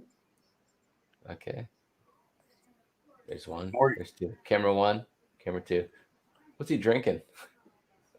It's like cough medicine in the water. Right? What is he drinking? Yes. But yeah, there's at least one episode called Galactic TV or something like that, or Universal TV or something, or Universal Cable. I don't remember, but it's wherever Rick shows the family that he has a way to tap into every television station on every reality anywhere. Mm-hmm. So there's literally a show about everything. All you have to do is just look and find it. You know, sounds very Scientology. Yeah, where there's like and a large portion of that was ad-libbed and unscripted because it's just a narrator talking over like a commercial, and they're like, yeah, we just got drunk and started recording shit. That's awesome. And I don't know what that's like. Yeah. No, and I heard that they quite frequently will intentionally write, inebriated. Yeah. It's part of their process on this show. So tapping they get to the point where their inhibitions are gone and they just let it fly. And I don't know how they do the animations. I mean it's just crazy, but it's a whole nother limit thing. Yeah. Yeah. It's a good show. It's 6 days. What was the South Park? South Park episode, yeah. Bioptic. What do you want to call it? Yeah. It's 6 days to air, something like that. Yeah. Where they from concept to animation is 6 days. South Park. Yeah. Man, like that's amazing. Impressive as full. Yeah. I need to watch that. I heard that was great. Yeah, I wish we could watch things together. I turn the show into like 4 hours and then hang out more often, like watch it together like we used to in the big room. Well, I mean, we can do it. Getting kicked off. No one else will see it, but, we can do it. True. Yeah, I mean, I wonder what the workaround is at. Like, if we don't share it through the program and we just share it through a device, would they still be able to? I don't know. The thing is that what I don't understand is that they've got channel. There might be something to go with like you may get different permissions if you reach partner level or whatever else there is. When you have because there are channels on Twitch where they do things MST3K style. Where they've got voiceovers of people watching a movie. What the hell? Yeah. I've there's a couple of channels I've followed. Okay, so we gotta all your reaction videos where you just got people listening to entire songs. Mm-hmm. How are we getting gypped? We don't have enough followers, I think. All right. Jeez. Follow us. Okay. All right. We will pay you money to follow us. Or Big Room Bucks. Really. Big Room Bucks, yeah. Yeah, that adds up to Speaking to a number. Of which, who you got painted behind you there, T? What's going on with that? That this one or that one? The second one. Yeah, what do they call the leopard lady? Tigress. That's what you're feeling with this? No, I just can't remember. What they call women older women that prey on younger men. That's cougar. Cougar. Cougar. She got some cougar vibes coming over there. What's funny is this is a painting that I started a couple years. Well, she got her boobs hanging out. Yes. So, do you remember this? No. Okay, that's funny. Okay, so okay, hold on. So, this is a painting that I've been working on. She's been in storage a bit for the last maybe like 6-7 months. And there was something that I posted about this painting, and there was a videographer at the for the Voma Blues gatherings by the name of, his name starts with an M, and he has Parkinson's now, but nevertheless, one of his comments was, TK, great show last weekend, wonderful, great photo. Is that painting behind you? Does she have her boobs hanging out? And it was just like classic Western PA rhetoric. It was wonderful. She got her boobs hanging out. Does she have her boobs? Because it almost looks like she has them covered, but that might be like a spandex. So I'm just wondering, for my own imagination, can you complete this? They're not hanging out. And you were like, Marty, right whatever there? You want to imagine, take it home with you, right? Yeah, that is her nip. That's her entire nipple. See that line right there? That's her nipple line. So anyway, so yeah, she's wearing something, but I see it. The point is it's not a she. Oh boy. Those are not breasts. This is not a pipe, as Migret would say. It's fucking paint. It's shapes, it's color. It is nothing you've ever experienced in your real world. It is an idea. It's a concept. It's tapping into your own subconscious mind of your emotional regrets and your future. It has nothing to do with reality except your own perception. But to be honest with you, so I've been working on this piece for a while. She's been hidden for a couple months, but I just came back into it because I'm working on actually, I think 9 pieces at the same time because I just came into this new rhythm. And I think, there's a new technique I came up with. There's water involved with it and oil sticks. But hold on 1 second. I'll pull this up. Water makes it faster. I think all of a sudden, she looks like. Yeah, I love the colors. I mean, it's like very kind of. It got definitely got a retro feel with some Jetson-y kind of colors going on there too. Like, I like the muted kind of pastels. Okay. Who that? Elizabeth Hurley. Elizabeth Hurley. Oh yeah, in the face. I can totally see. Yes, that's what I'm talking about. I'm not talking about the nunnies. Yeah, all of a sudden she looks like Elizabeth Hurley to me. She looks a little bit more like Cher in the face to me, but I don't know her very well. From what was that Cher? Sonny and Cher, I think it was what it was called. Yeah, Sonny and Cher, but Pizza. Yeah, that one. That one. She was in there. She has like young Cher, you know. Yeah, to me, her nose is very Elizabeth Hurley. All of a sudden, nevertheless, it's just lines. It's just color. It's just shapes. Cool. Yeah, I think Addy like ad hoc like. Yeah, look at that snooze. It's very Hurley. Too many more toonies.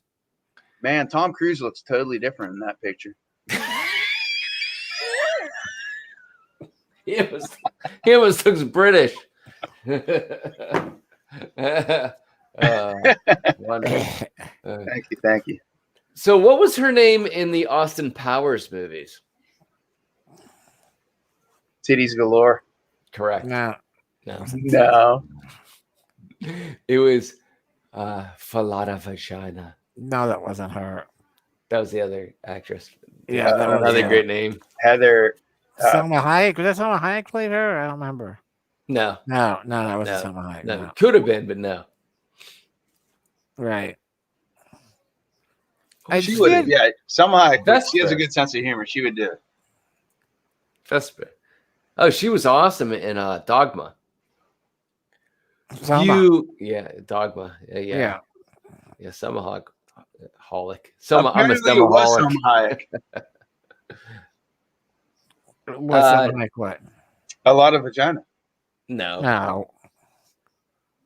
Was it? No. Well, I don't know why when I taped it into my Google that I got this result. That's not Selma Hayek. That's not Salma Hayek. Yeah, that's not her. It's just not. Still not. No. You could go to IMDb and find out that it's not her and find out who it really is. She was a wonderful Frida Kahlo. Boy, she does look like a lot of. She looks a lot of.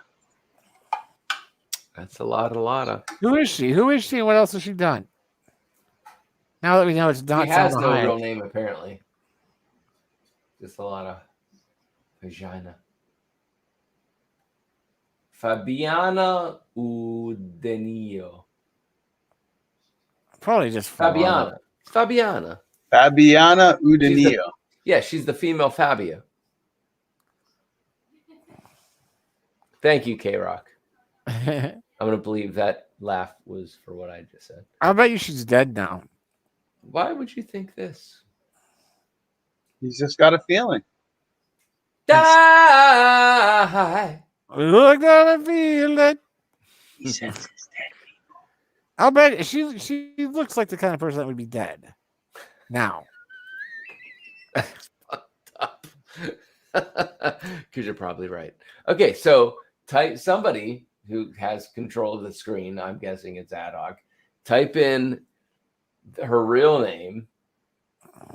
Find out when she died. Which her real name is Austin Howard. Fabiana. How do you spell the last name? It's Vagina.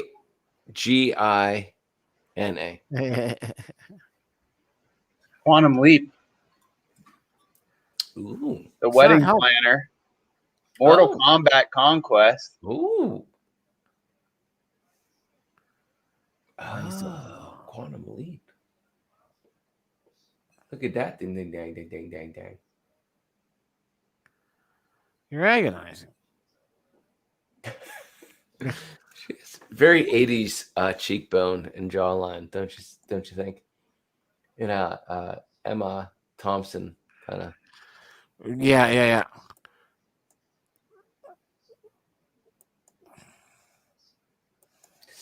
Alive and kicking. 8,000 Big Room Bucks. Who sang that song? Alive and kicking. Alive and kicking. Well, maybe she's not Feeling there. to your love, babe. She played the Buxom Babe on Baywatch. Baywatch. That's with the man who took down the Berlin Wall, David Hasselhoff.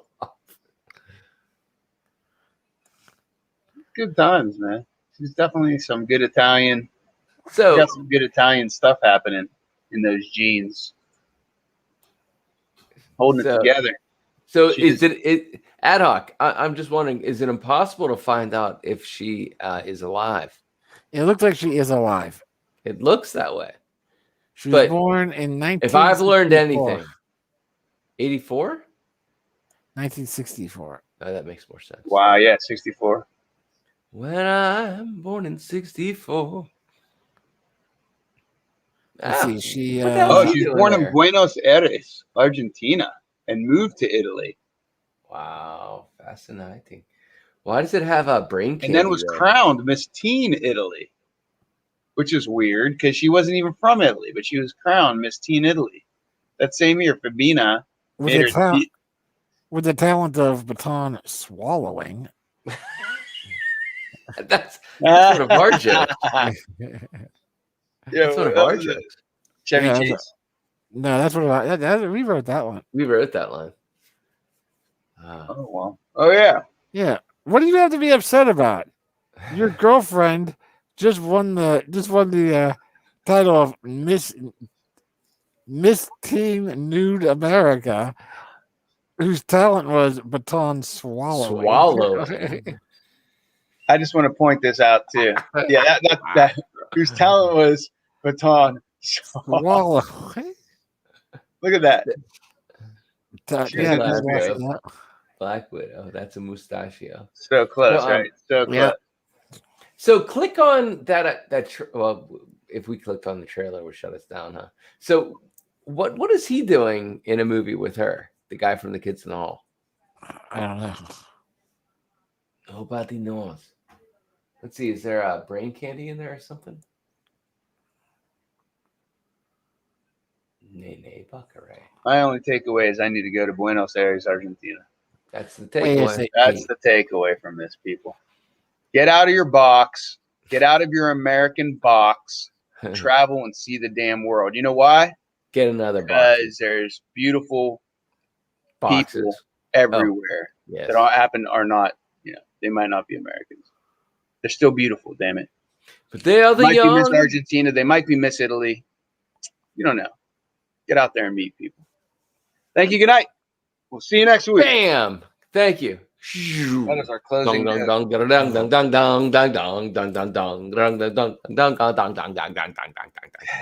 theme song. Yes, sir. Thank you. I'm ready to shut down.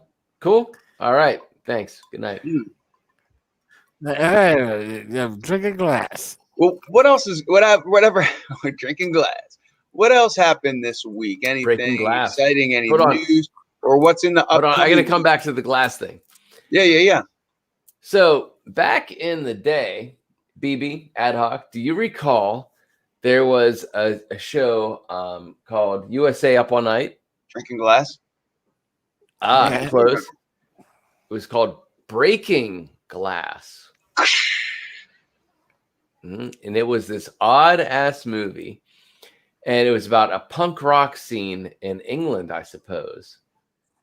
And you'll know it, Ad Hoc, and I'm looking forward to seeing your eyes change when I sing this song. Hey, big brother. Get your axe. When I get the chance, I'm going to kick you in the... Yes, you recall. And that was USA Up All Night. The movie was called Breaking Glass. If anybody could get any reference to that historical moment, be outside of our own. Auction that for a lot of big room bucks. Yeah, no, that's a gift. That's a gift. There it is. I know that face. Hazel O'Connor. She looks like a zombie. But she has that Daryl Hannah Blade Runner vibe. Yes, you do. Hazel O'Connor and Phil Daniels. Hey, big brother. What year is this then? Right there, they're singing it. When I get the chance, I'm gonna kick you in the John Finch. Any year? 1980. K-Rock. Wow, 1980. Awesome. So I was 7 years old. We were under the age of 10. We were still single digits when this came into our lives. Wow. I'd love to watch that with you guys. Yeah, it totally sucks. So, just because we don't have enough followers that we can't. All right, we got to do a new thing, new campaign. Okay, new campaign. Whoever's watching us, get us followers so that we can watch. We got to figure this out. We got to expand all your minds. Get in. Yeah, we want to watch stuff. We want to share videos here. This is what it's like, It's what humans do. Yeah, I feel so limited, man. It's totally jive. I don't understand. Come on, Twitch, get it together, man. Gotta get it together. Come on, man. Come on, man. Come on, Jack. Was that your Stephen Colbert doing Joe Biden? Yeah. Yeah, but I have to switch glasses. Yeah, I felt like you nailed it there. Come on, Jack. What? I can't come up with any more lines right now. No, that's what you need. So you just gotta rip Jack. Come on, Jack. But yeah, that was a good call, T. Breaking that. But yeah, I mean, all the way back. Pretty much any other day, if we wanted to get together for a dinner or drink or food or whatever. Right. Yeah. Well. Yeah. So. Kind of K-Rock, everybody. Back to what's happening for the birthday, man. What is the plan, Stan? Stan? Do we have to come up with something? Do we need to bring a 30-pack to Big Room 2.0 over there? No. And just post up in your place? place? Yes. Just show up, be like, here's a beer ball. Look what we brought. We got a beer ball. We got a beer ball. I see. Beer balls. Do they exist? We got a beer ball and it needs drunk tonight because they don't stay good once you crack them. No, we have mushrooms and clay fighters. Oh, I think that Minotaurs is facing me more. We have mushrooms, a beer ball, and clay fighters. Let's do this. That's not bad. 3 packs of Doritos to get us to the night. 3 bags of Doritos. Whatever gets you through the night. And we're ordering a pizza with anchovies at midnight, baby. Yeah. Oh man. I think we're okay on. I think Wednesday can just be on the stream. We don't need it doesn't need to be on Wednesday. You know, it never has been. You mean in person? I know. That's what I was telling. It so should be Jafar during was your asking me week off. today. I'm off. I'm off starting this Saturday until next Sunday. Okay. Oh, so I thought. Yeah, so we gotta do something. But like I said, I'm thinking that Saturday and Sunday, I'm going to be writing. Friday, I'll be open up until midnight. Yeah, I mean, and then Thursday, I'm completely free on Thursday. The following wait. Be more specific. So today's the 30th. So you're starting writing when? On the night of July 9th. Okay. But it'll be late. It'll be after midnight. But you're going to be off of work on July 4th. Yes. I'm starting off on. So let's focus on that. So you don't have to work the July 2nd and July 3rd? July 3rd is a Saturday, I think, right? Yes. So I'm off from July 3rd until you want to start writing on the 9th. Late at night, though. It won't be until after midnight. And I don't know how much writing I'll do either, because they're just going to give me the idea then. Saturday and Sundays will be my main writing days. Okay. I just need to be able to be at my computer Friday night around midnight to get the theme and the genre and start thinking about it. So are you going to eat your... I might. Yeah, I might. I heard that suggested by Riggedy Shizzle. Yeah, I might do that. Yeah. Might as well. Make it a social experiment. Can't hurt anything. Or could hurt real good. Could hurt you good. That, I mean, apparently you're immune to this stuff. So next week, I mean, starting this Sunday. Well, that's July 4th, though. Yeah. And July 4th. We got a Waterford Festival, Waterport, or a Glassport Festival, or no? It's a Dravosburg Festival, isn't it? I have no idea. I think we're just cooking out on the porch. Yeah, but remember we went to that before. Your neighbor. Oh yeah. That was a good time. Yeah, that was July 4th. Yeah, then it was July 4th. Yeah. So that seemed pretty much like an annual event, didn't it? It did. I'm pretty sure it is. It's right down the bottom of the hill from you. There can't be another one. Okay, thank goodness. Yeah, because the plague is over. There probably wasn't one last year. I don't think there was one last year. We went down there. What do we have? Hot dogs, hamburgers. There was beer, a DJ, lots of good priced beer. Fireworks, beer, and then we had fireworks. And I think there was some gambling? Was there chuck-a-luck and stuff? There might have been, but I didn't really do much of it. No, this sounds like a Cambridge City thing. What are we talking about? It was 100%. It was right at the bottom of Lower Dravosburg. Oh. Which is a small little tiny sliver of, rural Pittsburgh. Sliver of liver. And switching it up. Do we need to ask what are you drinking? I am drinking glass-free Sir Robert Burnett's original formula from 1770. Lunging. I'm lunging into my London distilled dry gin. So, Wordsy, yes. You worked on a movie this week or a TV show? Yeah, they called me back. Couple days. Monday, Tuesday. Every time I try to get out, they pull me back in. So this is Mondays and Tuesdays, you said, right? correct. I flipped the script on the movie industry. Yes, where they would demand 5 days a week, 12-hour days. They reached out to me and said, "Look, Tiki, we need you, Tiki. The movie industry won't exist without you." I like the movie industry. The world needs the movie industry. And they said, that's why we're calling you, Monk.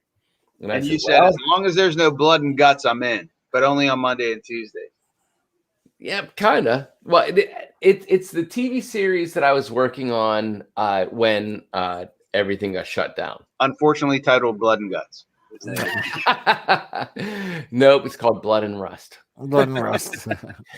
Close enough. Yeah, it's based off actually the American novel called American Rust. And ironically, dried blood does look like rust. So that's pretty cool. So you're like, I'll paint the rust, but I'm not painting the blood. It tastes like it. Jeff Daniels is the main character, a bunch of different people. But yeah, it's called Rust. It's being filmed here in Pittsburgh. That means Jeff Daniels is hanging out. Jeff Daniels is a fucking smart dude, huh? Yeah, he is. Yeah. Smart enough to get me back in the movie industry. Well, get him to hang out with us on Wednesday.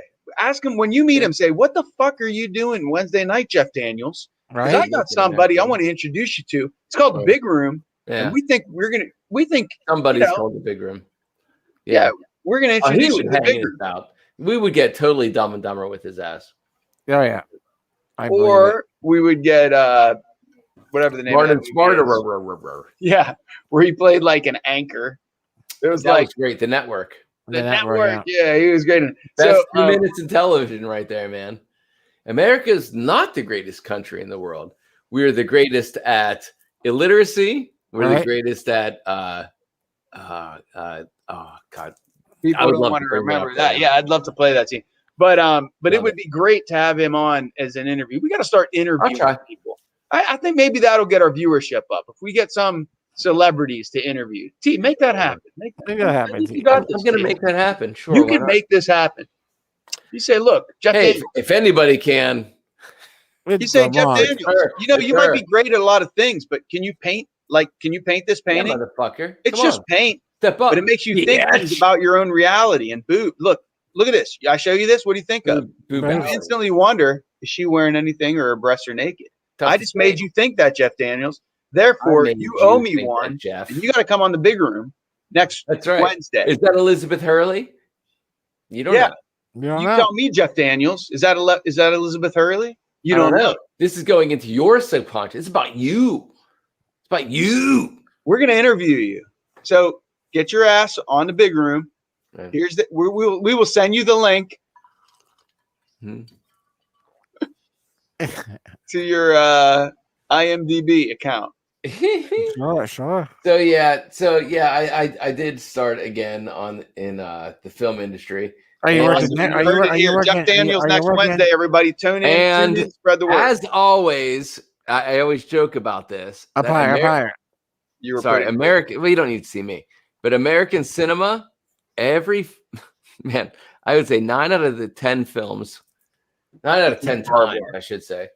There is always a police station / prison, a hospital, and something else. I say it all the time. Well done. But there's always a police station. We repaint prisons, and if there's boobs in the movie, there's almost guaranteed to be a police station in the movie. That's the correlation.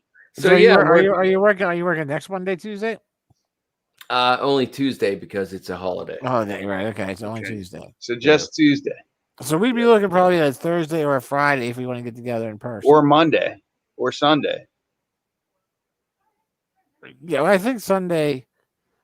I don't know, man. Sunday is the 4th of July. I don't want to go. There's gonna be a lot of places that are gonna be closed, I would think, right?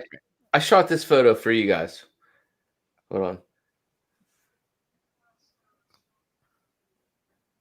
See a number there? Wait. Oh, yeah, 32. Yes, indeed. City of Buell, 32. Yep. City of Buell, that's 32. Yeah, that's from the novel. Fayetteville. Right on. Yeah. And now that you shared that picture with us, you're instantly fired. I hate to tell you, T, you're fired off the movie. True. Do you want to see more? I'll show you some from 2020 when we first built the sets that were out in the Westinghouse plant is where we first started doing this, and they deconstructed all of it. The Westinghouse plant way out by Mount Pleasant? Churchill. Yeah. Yeah. And they deconstructed everything. Dude, these are huge houses that were built. Fucking houses, dude. Like floors, and they took everything apart and brought it to 31st Street Studios. Crazy. Cray. Crab. Crabby cray. Yeah, but I mean, I think it was somehow cheaper to do that than just to build a fake set. Or to rent that set the entire time. Right. Actually, they fucking did rent it the entire time. They stored it there until we got greenlit again. And then I was talking to one of the carpenters, and they said in 8 days, they deconstructed everything and brought it down to 31st Street. And then another 8 days to put everything back together. A house. Houses. Seems impossible to do with one house. Well, when you got money, nothing's impossible. I guess the plumbing doesn't work, but ask Jeff Daniels. Hell, how is this possible? Let's find out. I've seen, I have seen that it is possible to relocate a house, but it just seems impossible. It seems like, how is this possible to put pieces of a house on a freaking flatbed, and hang a wide load sign and drive it down the freaking highway and navigate it through city streets to get it through to wherever in Pitts. I mean, it seems like absolutely ridiculous. It's cock bonkers. Yeah. Bonkers. And how would you trust living in that house again? Oh my God, right? I would think, man, this had to fuck up the structure. Yeah. I mean, how about that apartment building that fell apart in Florida? Yeah. 100 some people missing. They're dead. Only 9 of them recovered so far. But if you look at it's up to 16 today. Whoa. I don't know this story whatsoever. What are you talking about? There's a condominium complex. So you're talking is it because of water coming in? Yeah. It was a 20-story or so. I mean, look, I'm just guessing at the amount of stories. I think they said 13 stories. 13 stories. And the pool somehow must have leaked and got into the pool underneath. The pool was located above the parking garage. Okay. And there was some sort of softening of the cement and swelling of the concrete. The concrete cracks. And then they knew they had to get it repaired, but there's still a lot of controversy as to how much did they know how serious it was. But the whole fucking thing just collapsed on half of the building. Not half the building. Yeah, half the building. A good solid, I would say, third to a half of the building. Oh yeah. It's horrible when you see it on the video. I mean, it just fell like the fucking 9/11 build. I mean, it's really weird, man. And I mean, just sitting in your living room one day thinking everything's cool. You're in a condo. You live there for 10 years. You think you're safe, and the next thing you know, rumble to the jungle and lights are out. You're dead. Yeah. Fascinating. Yeah, they've gotten 16 dead now, 144 still missing. Welcome to life. Everybody was like, all the newscasters on all the channels are like, this doesn't happen in America. And I was like, well, apparently it does. My God. Because America's number one. Because the infrastructure possible. That happens in other countries. We've just ignored infrastructure. That's why we should kill all of them. Yeah, if you compare this to other countries, they have this happen every other day. All the time. Sure, you know, this is we'll spin it that way, right? Fucking assholes. Trump. That's some Trump logic right there. Trump logic. Pretzel logic. Oh my God. Plus, in Florida. I mean, Florida's definitely making a run for most backward state in the fucking country. Yeah. I was pretty shocked myself. Yeah, it overtook Texas as far as like. Yeah, it's definitely pushing Texas. Like if it had passed up, much, yeah, it's isolated itself from logic. Ever since Dade County, you know, the hanging chads, and you freaking 2000, that manipulation, the Republicans, you know, got down there and freaking recount the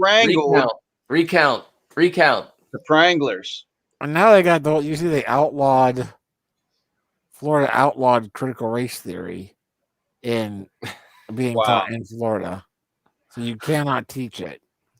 So in other words, you're outlawed on teaching what actually happened in the past about slavery and that sort of thing, because it makes young people question their own race and makes them all start to choose sides based on race.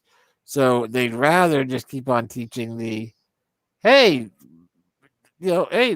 brave explorers of the West, you know, the cowboys were heroes, and it's all good. And the slaves were happy. All right, they were happy slaves because they had lodging. They didn't have to work that hard. Right. Their life was blissful. America, number one, America. America's number one. Florida has now outlawed critical race theory. Well, and evolution. So for most of our lives, whoa! They outlawed evolution? Oh, no. Yeah, you can't teach evolution in the schools in Florida. In all of Florida. In all of Florida, you cannot teach evolution. No. That definitely just instantly propels. Just saw it right off. Yeah, the law is if you're going to teach evolution in Florida in the schools, then you must also teach creationism as a scientific theory, also known as devolution. Right. So you have to treat them as options. These are both possibilities. We don't know what's true. Of course, how could you? We're just teaching you the different things. Maybe science and ecology could teach alternate facts. Jesus. So they're trying to force biology teachers to teach intelligent design and creationism and alongside evolution if they want to teach evolution. Yeah. So a couple years ago, the Monk family was trying to move out of this land of that has built its dynasty off of war and media. And I don't know why we would want to move from such a place and raise our children outside of the brainwashed, raised by this country. Puritans left their place because they were kicked out of their country to start a new country, and based on Puritanism, and just like squash, war. Yeah. How many wars has America been in the last 250 years? How many wars? The real question is pretty much nonstop. Yeah, I can't call them wars. They call them they're money making. They'll call them I can't remember the number, but if you count the Cold War as not a war, because there was no actual battles happening, and all the interventions, quote unquote. But if you go back to 1770, basically, and count the French 250 year history, it's literally something along the lines of those 250 years, America has not been at war for 12. Wow. What? Yeah, What? it's No, like, come on. yeah, it's a ridiculous number, dude. That's more ridiculous than even my anxiety would allow. Yeah, it's a ridiculous number. Now, technically, you have to understand that I believe it. technically, we've been at war Fuck with yeah! Technically, we've been at war with Afghanistan for 20 years. We've been there since 2001 or whatever it is. But you don't really think of it as an active war. But we've had people there, and we still had the war thing. It's the art of imperialism, when you're it's a ridiculous number. It's a ridiculous number. The UK, and, the British, yeah. And they control the media, right? So when you're just a human trying to live your life, and you don't understand what bubble you're in, and that's what it is, and most people, if you travel outside the country, you get to see a different, reality than what is portrayed. But most people don't travel in America. The other thing is, the amazing thing is, they don't want us to travel. If you travel in America, you get a better view of the shit. Like it's from city to flyover. From completely different countries. From countries to cities to rural to urban. I mean, different. To fly over to a metropolitan hub. Yeah, completely, vastly different. I'm telling you, Pennsylvania is a prime example, dude. The one time locations of thought. Oh my god! 20 miles outside. When you look a hub of communication. When you look at the map, and you see how people vote, it's Pittsburgh and Philadelphia, staggeringly Democrat and progressive. Virtually, and State College also a bit. Collegiate. But other than that, where secondary level education exists, basically. Yeah, correct. Overwhelmingly. Where there's a choice about evolutionism. Evil. One time when we were down in Virginia at the resort down there, K-Rock and I went driving. We're like, hey, let's just go for a drive.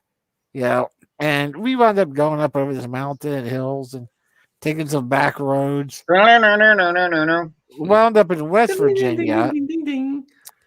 Wound up in West Virginia. Not Morgantown. The only No. Wound up in West Virginia.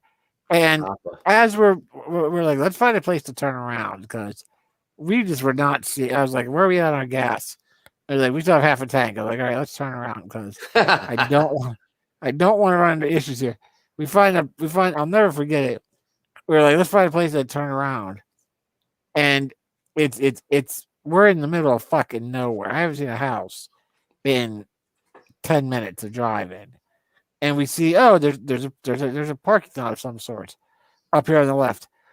We're on a hill. We're on the mountain, and there's just woods, trees everywhere. We turn to this gravel parking lot. There is a rundown,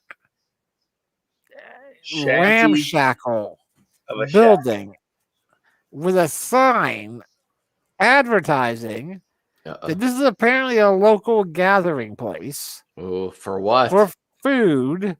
And the actual name of it is Don, D-O-N, Don's Palace of Pork.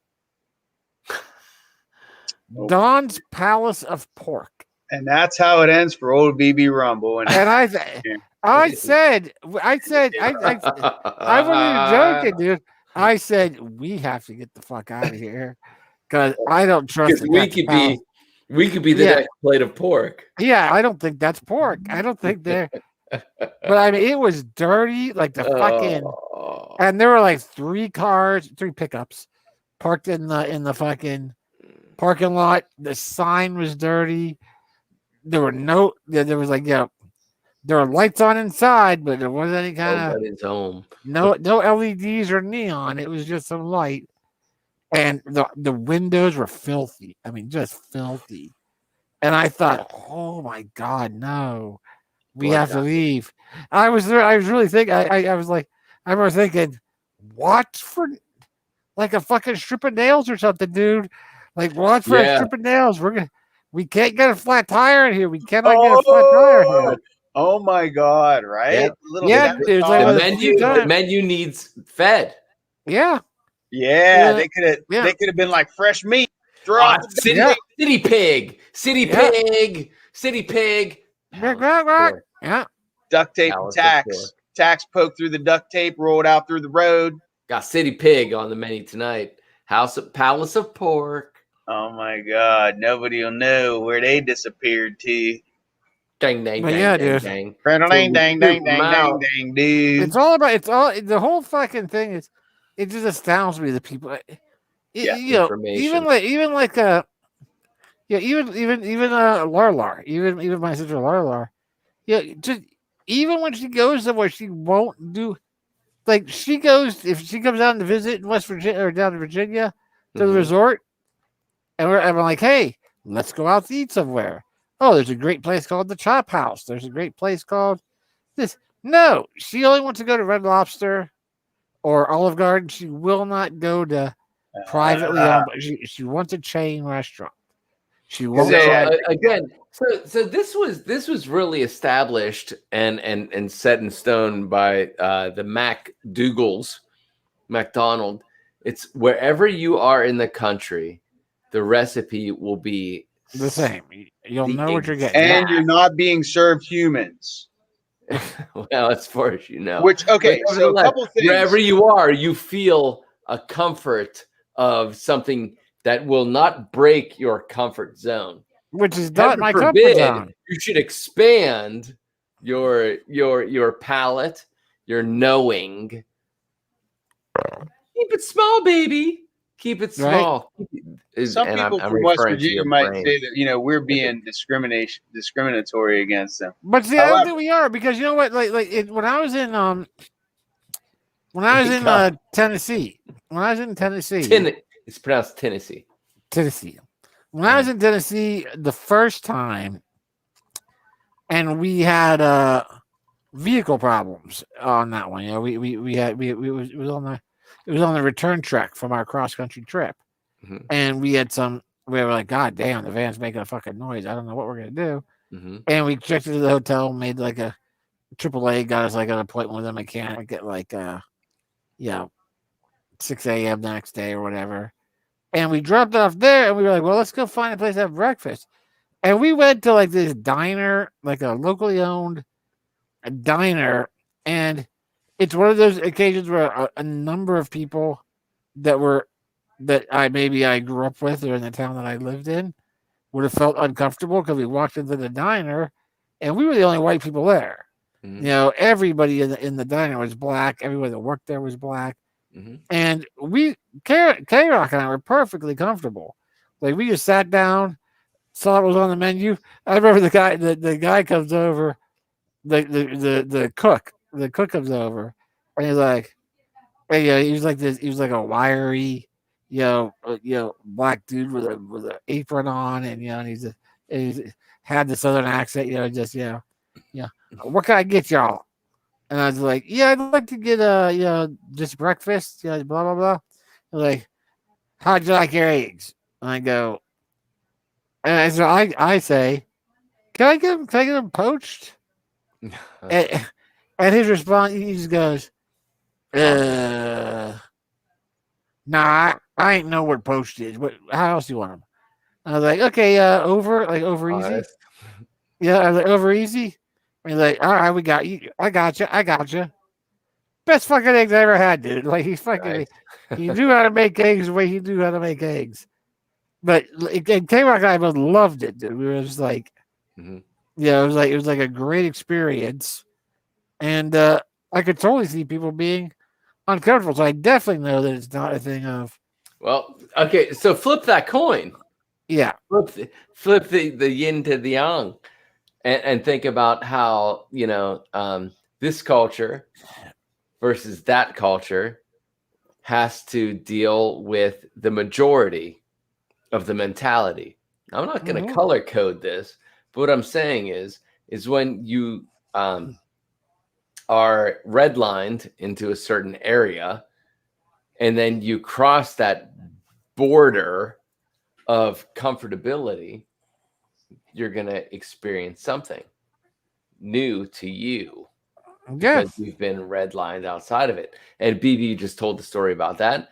But to be honest with you, that's what is being dealt to the other side, if you will, if you want to choose a side, but nevertheless, color-coded on a daily basis for the last hundreds of years. And not only that, but the fact was that we were inherently comfortable in that situation. Yeah. And I'm not saying it was because we were inherently comfortable, but it just so happened that everybody else in that diner was perfectly friendly. Nobody looked at us like nobody looked like us like we didn't belong. Nobody looked like us like, what the fuck? You know, there might have been some usually be the white privilege mentality. If you reverse that, correct. And you say you take a locally owned diner in a fucking J-Town or an Altoona or whatever, and a black couple walks in and everybody there's white, everybody's working there white, there's gonna be at least a couple people that are casting glances like, what the fuck they doing here? They are drinking from the wrong fountain. Yeah. And those people fuck the fuck up. Those people that be casting those glances, those people in the J-Town or the Altoona that would be casting the glances of, what are they doing here? If they wound up in the Tennessee diner, they would be highly uncomfortable. The exact same situation that K-Rock and I were. They would be like, I don't like this place. I don't can't do this. Yeah, they wouldn't even know. They might not even understand why. They might blame everybody else that they were judging me. You know, you could yeah, you know it. I mean, it's crazy. But travel, I'm 100% with all of us are, I think, in agreement in the sense that travel in general is so important just to experiencing this reality, this life that we have in this form. It's really the key, man. So yeah.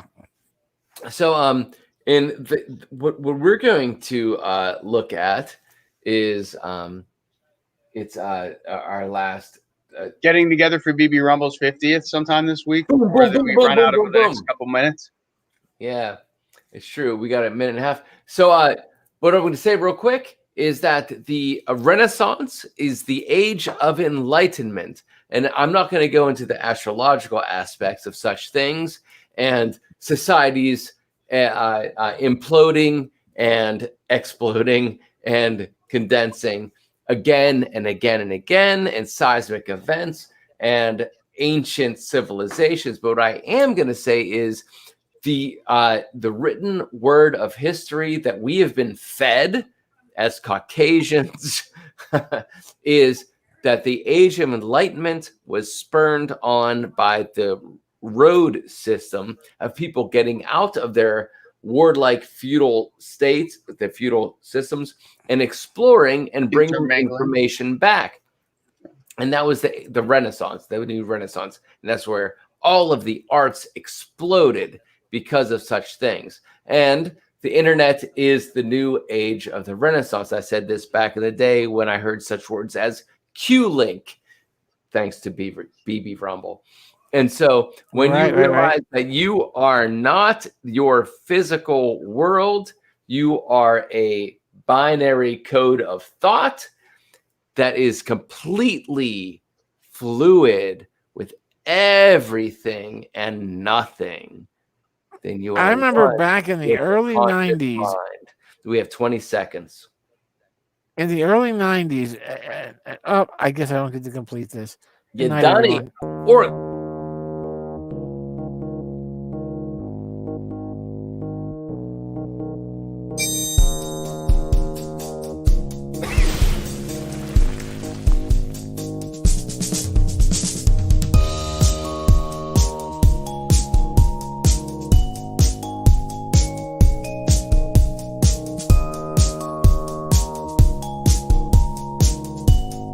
something too. With advance, summons will across the pond. Rev.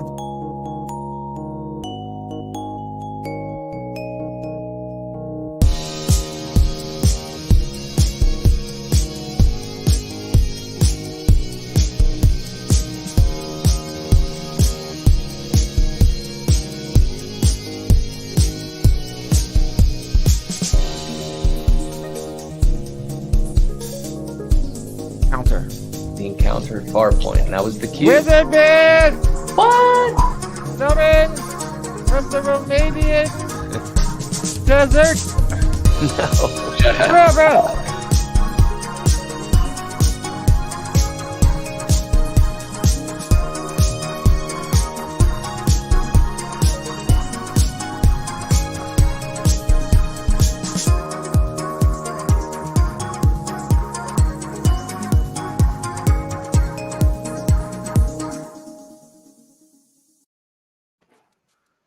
Pequot. Flip flop. We lost The one. Pequot Museum at Connecticut at the Foxwoods Casino. Pequot Museum, a great little privately owned Native American museum that gives the history of the Pequot Indians from essentially ad hoc way up until current day.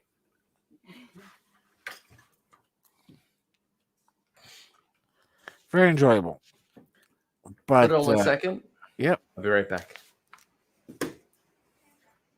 Hopefully he comes back with a date. What kind of We're all crunches gonna you get got there? together. Now you said Sunday, Monday, no good. Well, I think Sunday no good for sure. Monday I think would be fine. Dave is off Monday. Well, hold on. So just hone in on some possibilities. Monday's a possibility. I think Monday, Thursday, Friday are three main possibilities. Tell him that. Monday, Thursday, Friday, I think are our three main possibilities for an in-person Monday. gather. Thursday, Friday. And we're talking July what? July 5th, 8th, or 9th. So next week. The 5th is a Tuesday, right? No, the 5th is a Monday. The 5th is this Monday coming up. Okay. Let me speak to Jafar about that because there's a bunch of stuff going on, obviously, including northern relatives descending upon us For the holiday? Yeah. And Again? yeah, from New York State. Cousins. But and I will be on the film again on Tuesday, and only Tuesday. That's the 6th. Uh-huh. Yeah, So I'm not doing anything the night before because I wake up at 5 a.m. That's what I was going to say to Adam. I was like, Monday probably wouldn't be the best for Monk because Right. you got to get up so early on Tuesday. Yeah. Thursday or Friday. Fucking day. Why would we not just get together on Wednesday since it's your actual birthday? And just do it earlier. I mean, whatever. We can broadcast with the camera all together. Oh, yeah. Yeah, Dave won't be able to go though because Dave's working. All right. Let's But okay. I mean, we want Do Dave it to in join text us. so that I can have my brain wrapped around it. Shoot me a message about it, and so I can do the math on it. Yeah, I mean, I don't want. I think something. I just want to have a fucking. If we need to have a place to hang out, have some food, and some drinks. I tell you this: what was going to? It's like I want. What was going to happen sounded absolutely perfect. What has since happened with the 24-hour writing schedule? Yeah, 48 is so completely fucking perfect and awesome. I want to do that. But what was setting up is what that's what like my gut celebration wants. And that is like a take BB to Wiggle, have dinner, and then everybody go to the Keep. And and just like get completely heady, take our mushrooms, take our whatever we want to do together, and not leave for 12 hours. Then we should go to that, instead of Wiggle, we should go to the Mexican restaurant that's much closer to the Keep. Doesn't matter. My point is that's the day that we need to align with. Yeah, I mean, and if it's July, I don't know. Fine. Mm-hmm. I'm saying time is irrelevant. Time sits beside itself. Time is a man-constraint interpretation of perception. Man, listen. I am blessed with time flexibility. Dig it, baby. That is the greatest blessing. I've control. And I am a timekeeper myself. You know, I had it for the past few years. I'm pretty stoked about that. And not the richest guy in the world, but make enough money. I got myself out of the country for a travel. Dig it. And I got time flexibility. So live it. I'm stoked. So I'm totally willing to like hang out with Bri for the 24-hour period to celebrate this monumental. I would love a 24-hour moment. The 10xing of the year of your death. Right. In another multiverse. Abso-fuck-all. I mean, because it was up to that doctor. There's some reality. We should call him. There's some reality in which that doctor was correct. Oh yeah. The reality that you 10x'd it, and you were correct. Correct. That's what. That's our belief. Our belief structure. I feel like Gary talking about reality. I feel like I'm channeling Gary. Yeah, I was just before the time ran out. I was going to say, because we were talking about travel and expanding, and I always remember Gary. There was back in the early 90s.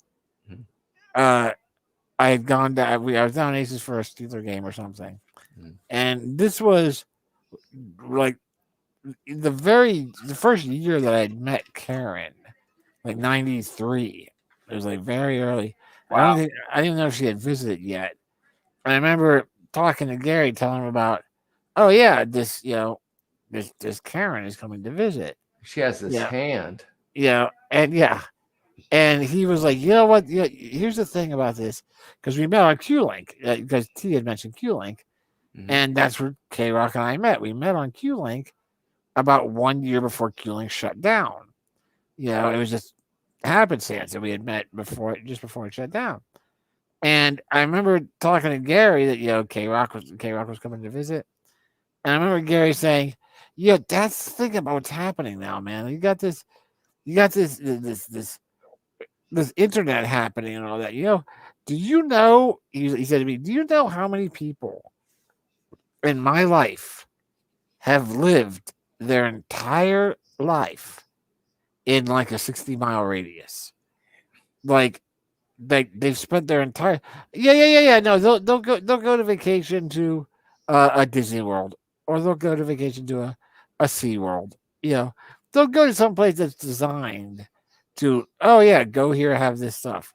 But do you know that the vast majority of their lives, everyone they meet, everyone they create a relationship with, everyone that they bring into their circle is in this 60-mile radius, and it's limited. He's like, and now there's this option of where's she from? And I was like, she's from like Salem. It's like 600 miles away. Like you're meeting this from 600 miles away. Who knows? Who knows what this means? And I was like, yeah.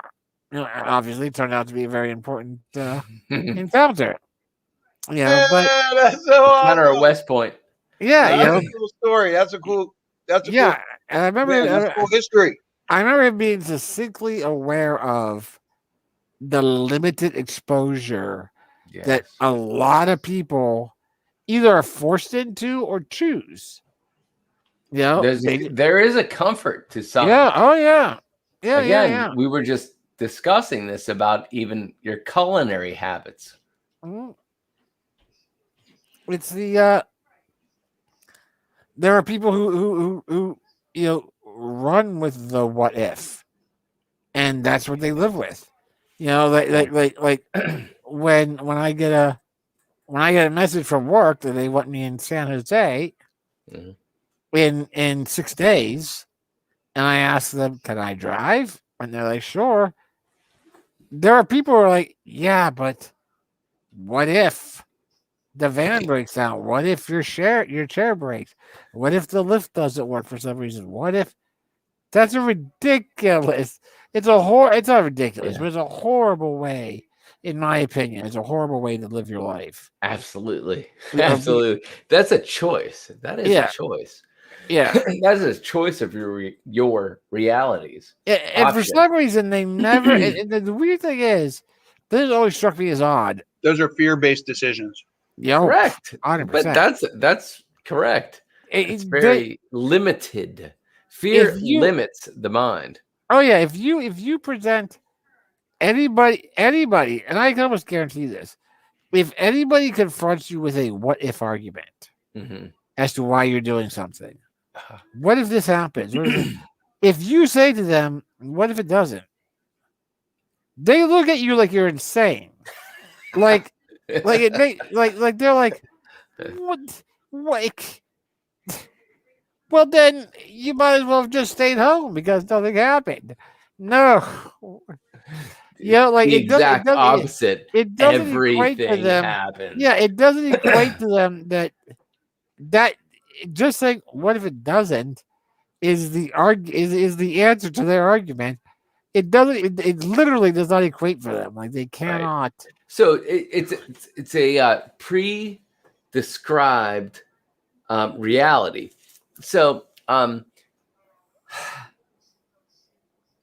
our perception, thoughts become things. So if you're programmed to think about negativity, you're going to be more likely to attract something that fulfills your predetermined.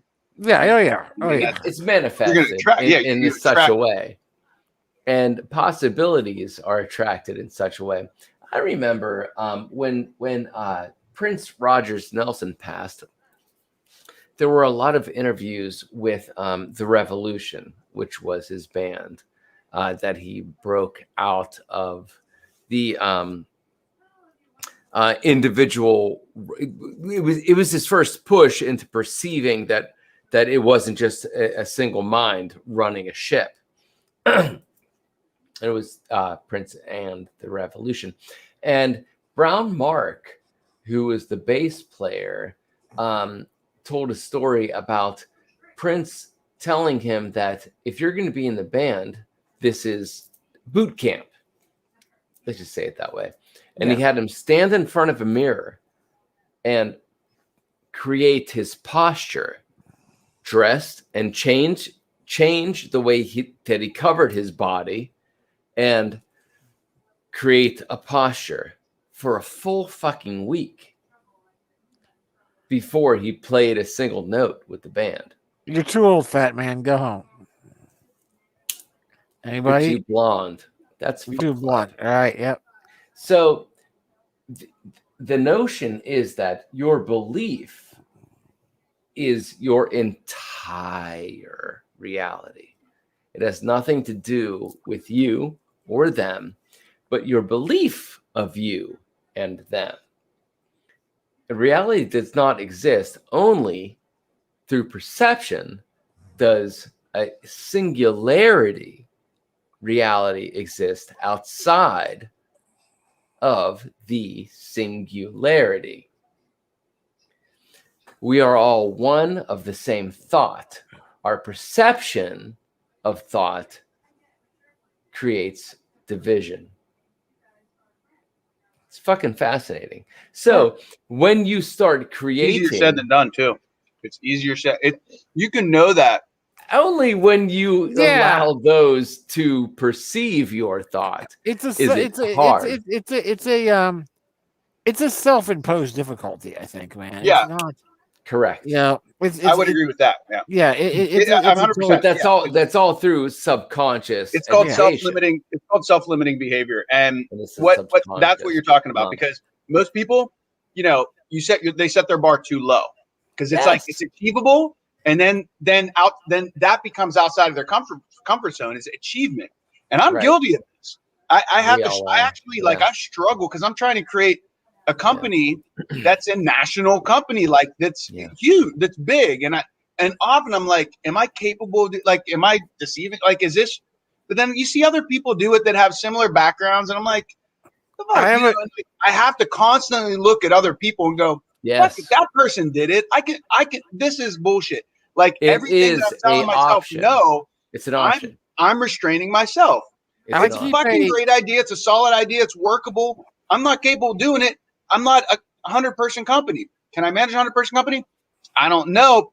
I would say probably I don't even want to. Like, there's often days where I'm like, I don't want to do that. I'd rather have a simple life and be the cog in a wheel. And I don't begrudge people as I, reach for these higher rings. I don't begrudge the people that have the punch the clock paycheck lifestyle. I get it. I totally get that. Because when you go for the more money, like, are you really buying you a better lifestyle if you can't spend it? So what? You got a bigger fucking house and you got a nicer car, but you can't travel because you can't get vacation time. Like, what the fuck's that about? Like, and I'm like, do I have the sweet spot right now where I can play music all the time? I have time freedom and I'm only making this much money, but what the fuck else is there? Like, it's all about finding that balance. It's all about finding that balance. I keep a quote. Yeah, I keep a book of quotes. Okay. That are from everything. It's from. I have quotes from Hook, and I have quotes from Deep Space Nine, and I have quotes from Star Trek, and King Adhoc, and I think I made it in there one time, didn't I? Yeah, you're in. I think you're in there. Yeah. Marcus is in there. Marcus Martinic is in there. First and last name. Thanks, Ray. And you're welcome, Mark. You're welcome, Marcus. I won't say the run with it. Everybody look him up on IMDb and just give a run it, help him. Yes, Marcus, who showed up, by the way, during one of our T and I's trips, where he appeared out of a puff of smoke and wound up crying. Wound up crying on my bed for like an hour. Oh Christ! It was like he was on mushrooms and we weren't. And he is now married. T and I had. I think you were there earlier in the evening, and then I don't know. Yeah, we were doing. Getting wild. We were eating things that weren't that are of the planet. Yeah, We ate a connective, organic that was of the planet that connected us to the planet. You two and Marcus? No, not Marcus. Then he poofed. T and I were fucking like Faust. Oh, out of nowhere. He showed up. T and I had made a run.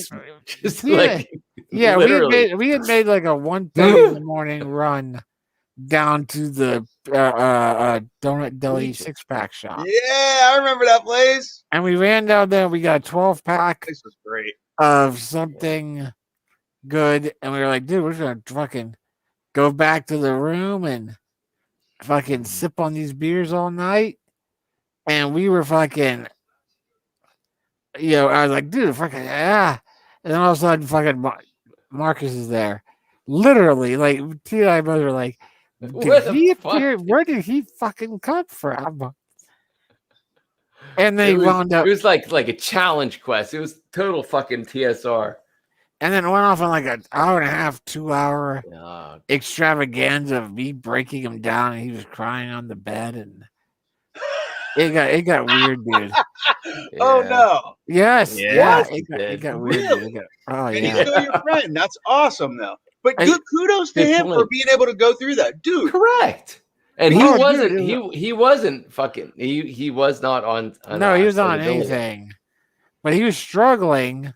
Mm-hmm. And it was all because he hadn't made some correct decisions that I had talked to him about in the past. And he was struggling with a lot of self-limiting behaviors and and connecting to the others and religiously and social, economic, all those come into play. That dude is a top survivor, man. Like he's had 2 hip replacements already in his life. Really? His hips have gone on him twice already. Yeah, that's really. And he's fucking hockey player. Yeah. He was a hockey player. He put a lot of pressure on those ball joints, but he was mostly a goalie, right? He was a goaltender. Yeah, he was a goaltender. Yeah. So splits and weird positions and probably a lot of that shit. Yeah, but he's like 8 years younger than I am, dude. He's had 2 fucking hip replacements. Wow. But anyway, how did we run off on that? We run off on the point is that your belief system is your reality. Your perception is based off of a belief system. And the more that you can connect to the reality that your uni position is irrelevant, and when you connect to the all other relevant, you can with psychedelics create from your perceived reality. Your woes will Your yays, and everything echoes from your belief. Yeah, you don't need. It's like you don't need psychedelics or anything else. You can get out there and travel. You know, like Laura. Yeah, I'll never forget when she called me. Yeah, she called me the one time, and because I don't update my entire family about where I'm at or where I'm going. Am I still here? Oh yeah, I gotcha. Oh, you froze. Hey, he froze. BB froze. He is frozen. Damn, he's Dr. Hood. Somebody Dr. There Hood. He is. He's back. He's back. Wait. I see a smile. Wait, are you back now? You're 3, back. 2, 1. We're on. Okay. Well, yeah, I mean, there, if I'm going on a trip somewhere, it's not like I'm telling Laura or Kristen or whoever, like, hey, I'm going so and so. I just wind up going there, and I'll never forget her Laura calling me one day, and being like, "Hey, bro, where you at? What's going on?" And I said to her, "Well, odd that you would ask. Yes, right now I am sitting at a reflecting pool at Graceland in Tennessee, in front of Elvis Presley's grave." And Laura, there's a moment of silence, and Laura just goes, "God, I just love living vicariously through you. I never know where you're going to be when I call you. And sometimes I just call you hoping, I don't know where he's going to be. Maybe it's somewhere awesome." Yeah, I was like, yeah, exactly. Nice, man. That's awesome. Anybody could be doing this.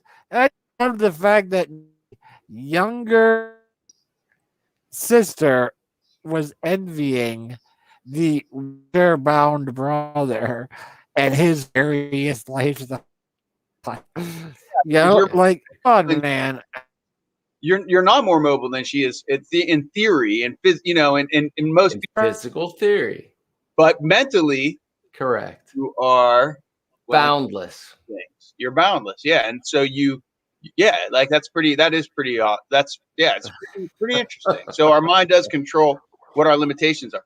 But what you were saying is you don't need psychedelics. No. Of course, nobody does. But the thing is, what I'm saying is, if you have limitations and you do a psychedelic, the psychedelic will break those down for you, whether you want them to or not. Right. And you have to face a lot of things. Your dark night that you have to get past. Yeah, I mean, and that is your only barrier, is a subconscious belief system that was imposed upon you through very limited educational exponents. But not just everything, like your parents, where you're born. So there's a lot of things. Limited existential, outside of yourself exponents, teaching you nothing that has to do anything about your firsthand experience. They are teaching you everything that exists outside of your firsthand experience. Yeah, right. And their fears. They're trying to show you other people's many experiences. People teach through fear in order to protect you from things that have happened to them that caused them grief. So they will protect you from certain things instead of educating you on. So I was doing this science experiment and this did not work. And so don't do that.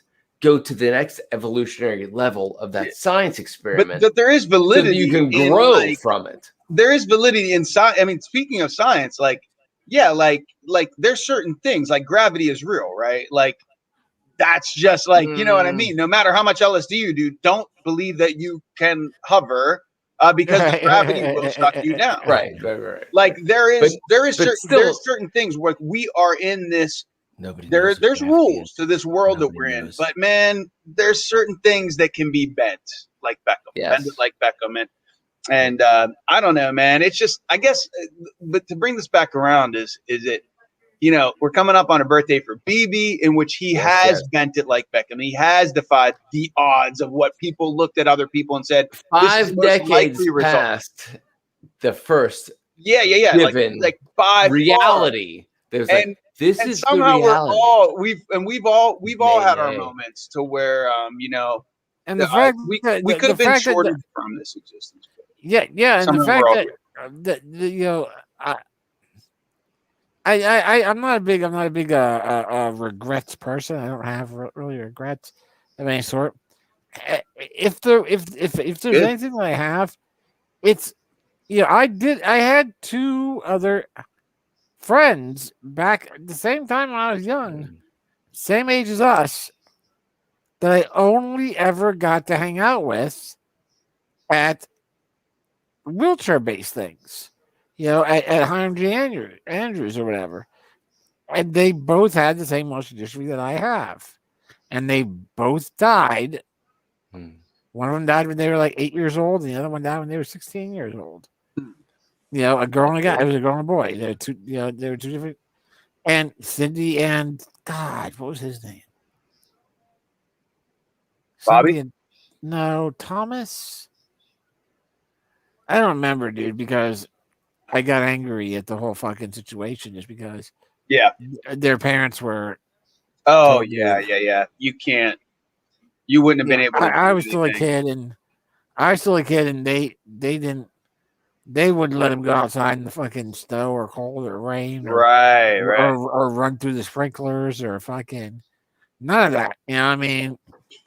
And I remember they gave them reasons to separate from life. They gave them reasons to die. That's it. I mean, separate from life. Yeah, they give up on this. They give up on this. Yeah, this particular experience. The thing is, though, you know, would your influence have been more powerful than than their daily influence of their parents? I mean, most likely not. Most likely not. So I think I could do it today. It probably would have been an exercise. I think I could do it today. If I met them today, I think I could do it. Yeah, I think.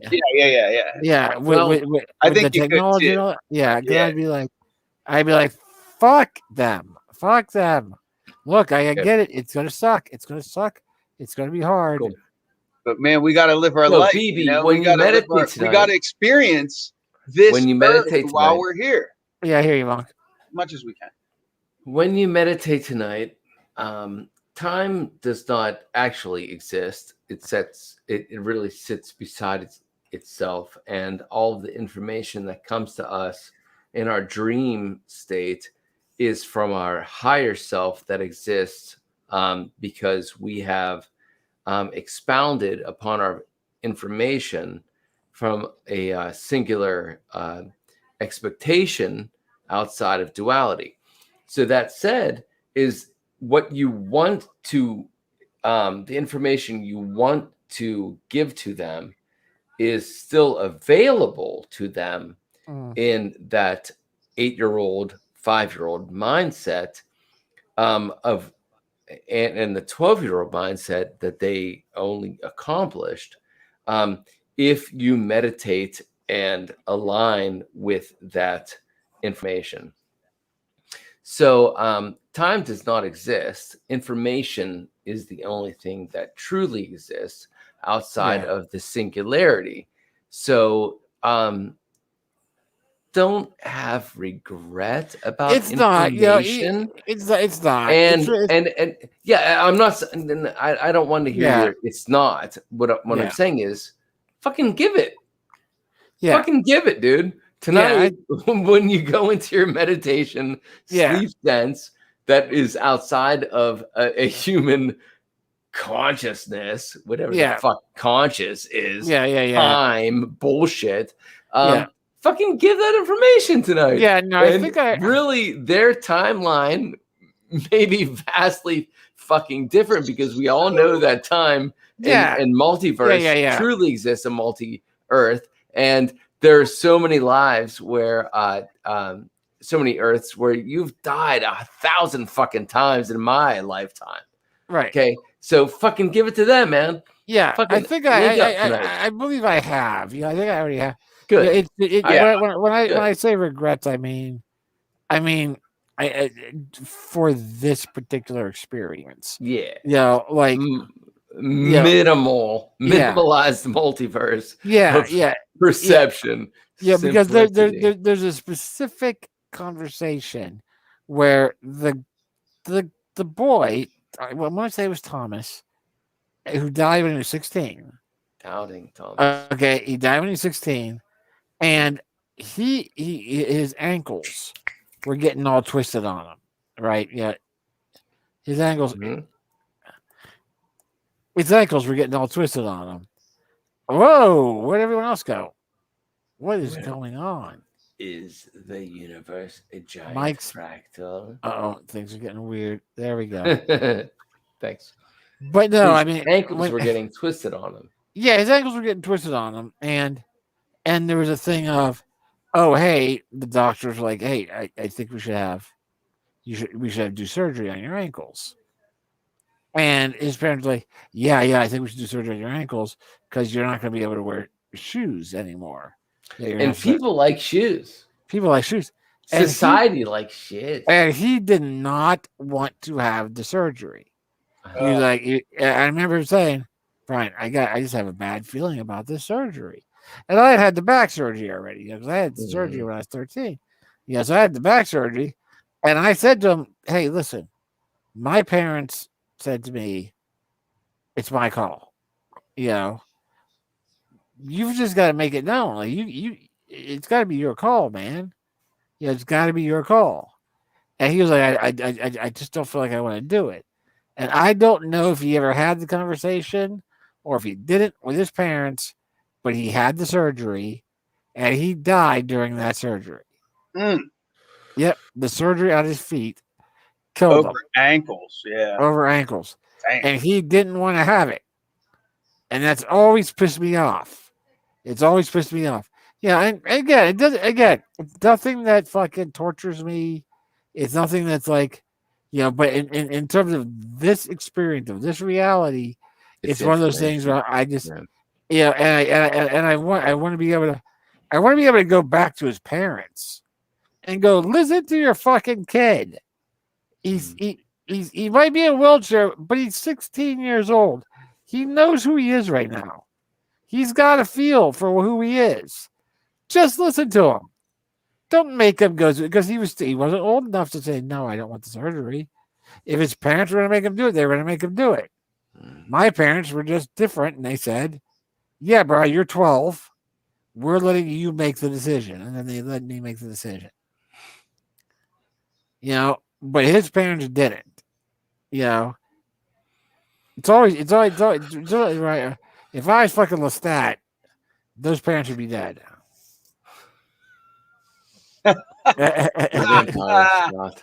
Yeah, fuck them, man. Well, this is the Mandelbrot reality. This is the Mandelbrot sequence right here. Mm-hmm. This is the repeating sequence that creates all these fractals like this, like that, like this, and that we see here. and that we see in nature, just like this. And so this is all based on golden ratio. This is based on Fibonacci sequence. Yes. And it's based on math. And you know, what you have is as above, so below. So when you hear that, these are all universes. This is inside of this, and it constantly repeats and constantly drills down into infinity and spins off just like little tidal pools into different realities. Yes. And when you zoom out, it's the infinite. You see this as you zoom out. So a single ripple. And it's science. It's like, it is scientifically based. Like we are in a math-based reality, and anybody that is super intelligent and believes in simulation theory looks at this and says, yeah, if we're in the fucking fractal, you can't see above the fractal. And it's like that. There's that great, again, like to bring it full circle around the Rick and Morty, there's that great time where he's like, yeah, I created this universe, and then I have them all working this pedal bike. Yeah, pedal bike. Yeah, generator that runs my car. So I have a battery that lasts forever. Right. Why are we running out? Why are we running out of energy? I'm gonna go check it out. Wait a minute. They've got somebody in this universe created a universe where they got people going on treadmills, so they no longer have to get on the bicycles. Yeah, they siphon out electricity out of our universe to run a battery in your car. And he's like, yeah, what are you gonna do? But yeah, dude, we're in a math-based universe until you try to figure it out. You know, it's way beyond. And what they say is, I think we talked about that on Saturday, didn't we? I think we were talking about that with Rickety Sizzle. Just that we can't exist in reality as we understand it, and no one will think about that. Well, our understanding is the only reality that can be understood, and so the duality of this existence, which is complete fucking bullshit, only exists from a singularity perspective. Perspective is the only universe that gives a certain amount of information back to the all, the source that pushed its existence outward to only experience program by program, information by information that exists outside of a singularity and energy-based reality. So the limitations create expectations. Expectations create revelations. And we are all a part of something that has existed long before our singularity experience, or yet the singularity is the experience that craves our experience, and so it's pretty fucking fascinating. You're gonna love Rick and Morty. I mean, yeah, you're gonna love Rick and Morty. You are. Yeah, they fight. They fucking. It's that mixed with burp and fart jokes. Yeah, they fucking as a dada. The fucking as a dad, that's jokes, and they definitely it's a fart joke. They hit that level. They hit this level of conversation mixed with drunk and fart jokes. It's brilliant. Go to Adventure Time too, though, please. Adventure Time. Oh yeah, Adventure Time was definitely hit on this. Yeah, that's I think prior to Rick and Morty. I think Rick and Morty exists because of it. To them, I have defecation. I have to pee. I haven't seen. I'll be right back. I haven't seen. Go. I haven't seen. I have yet to discover that, and that's one of the beautiful things about video and recordings. I mean, what Adventureland or? Yeah, I haven't. I've seen one episode of that. Yeah, I've seen one episode. Is it? and it was awesome, and I loved it. And I don't know why I never got back to it, except that I don't have cable, but or whatever. Like me too. I saw one episode, and I thought this is very interesting. Yeah, it's a lot of fun. It's a lot of fun to watch. And Rick and Morty, by the way, I did binge Invincible. Did you tell me I had to binge Invincible? I saw on Saturday. You know what? On Saturday night, I got drunk by myself. Oh, okay. You should have joined us. Well, I know. It was too after the I didn't see that my phone died, and I had worked all day at Thunder in the Valley in the Kids Corner. I was pretty exhausted, and at the end of Teardown, I started drinking. And to the point where I was like, I should not drive, but I kind of wanted to go back down to Thunder and meet up with find Chandler. And I hung out with Chandler and his kid friends and my cousin. They're all his age, which are like 26 and 27. And that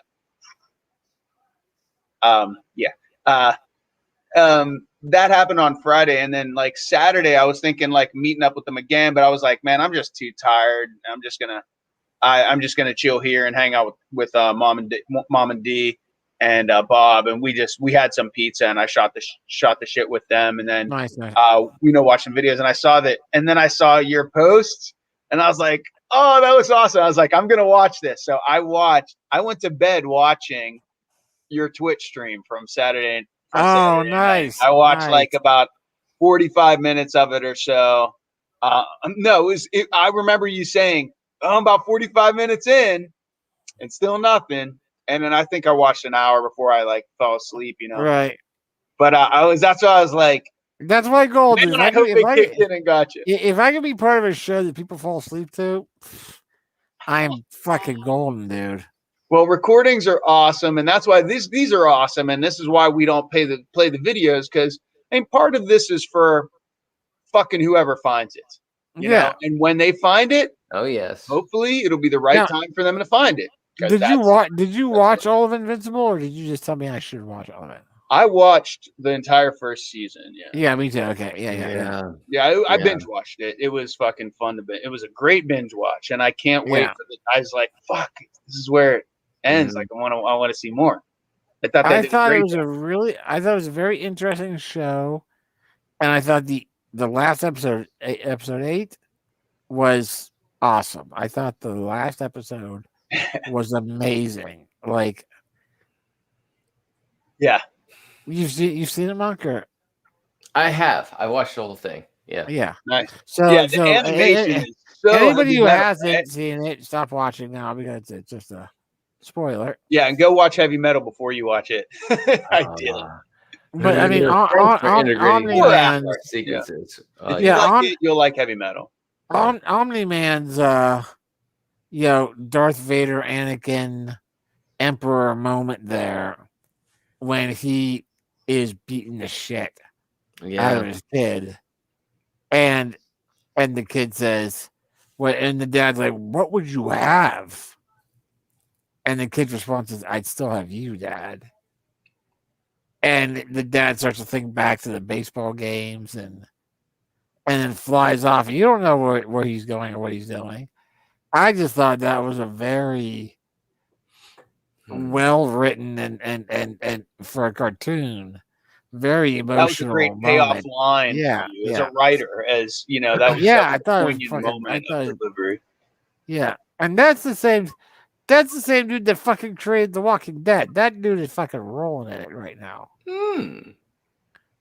Wow. The guy that created The Walking Dead created Invincible. Oh my god. Yeah, I mean, The Walking Dead money is stupid. Well. He created let's go back to the impetus of an idea.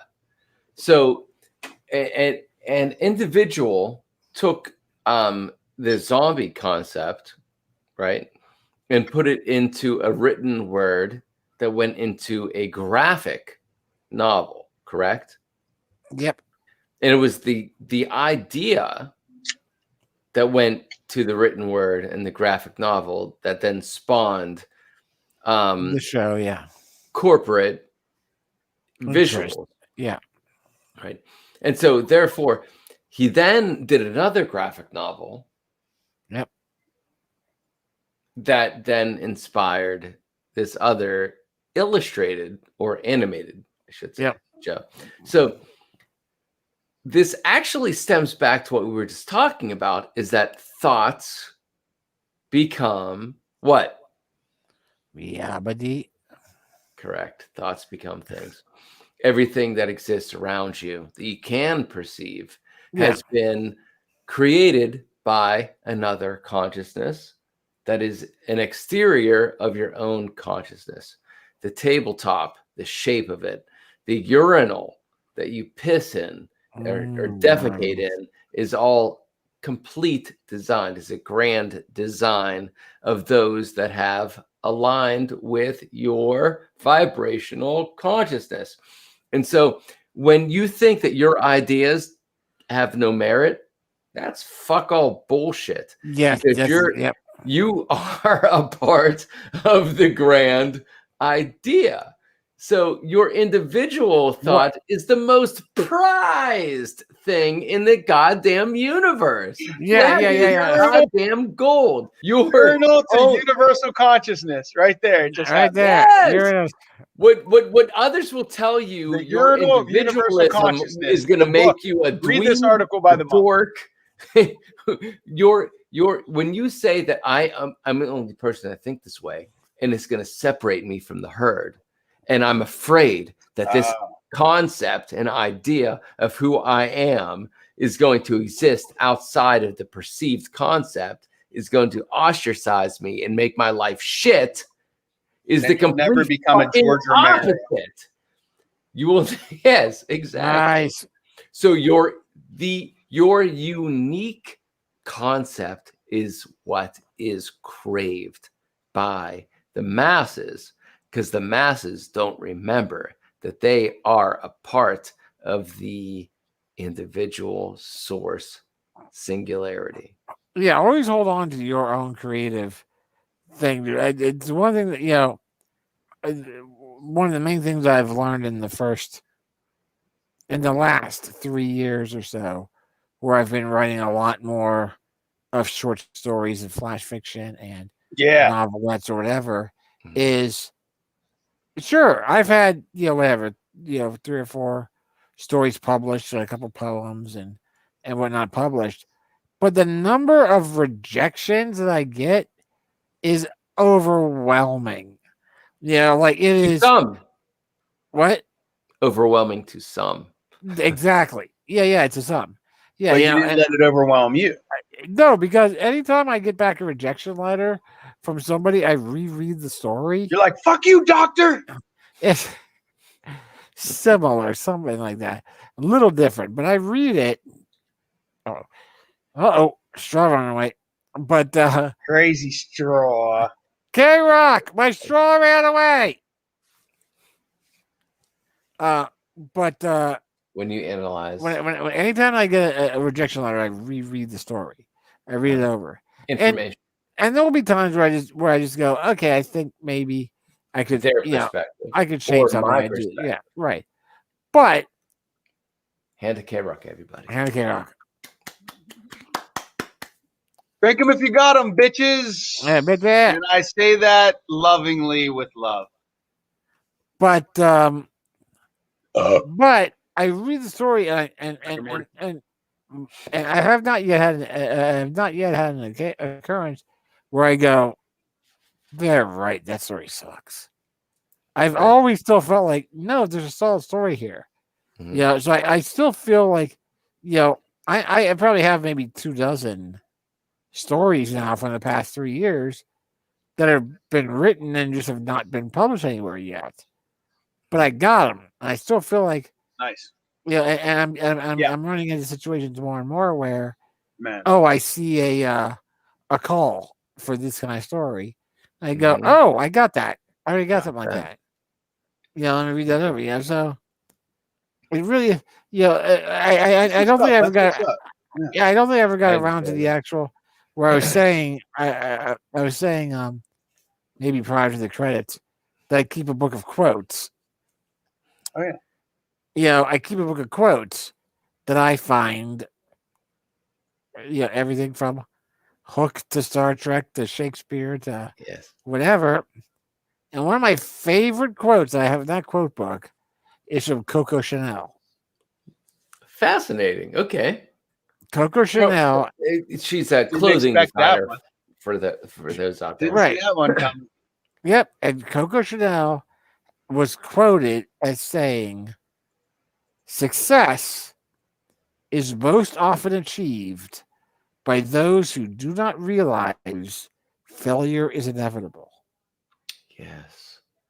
And why do we fall down? Fantastic quote. Failure is inevitable? Yes. Success is inevitable. No, failure is inevitable. Success is most often achieved by those who do not realize failure is inevitable. So those who meet a opposition to a thought pattern, okay, or a vibrational alignment, when you meet another vibrational alignment, the stronger vibrational alignment, and this is science, will overwrite that sound pattern or vibrational pattern. Thoughts are vibrational patterns. So, right. So, opposition is inevitable.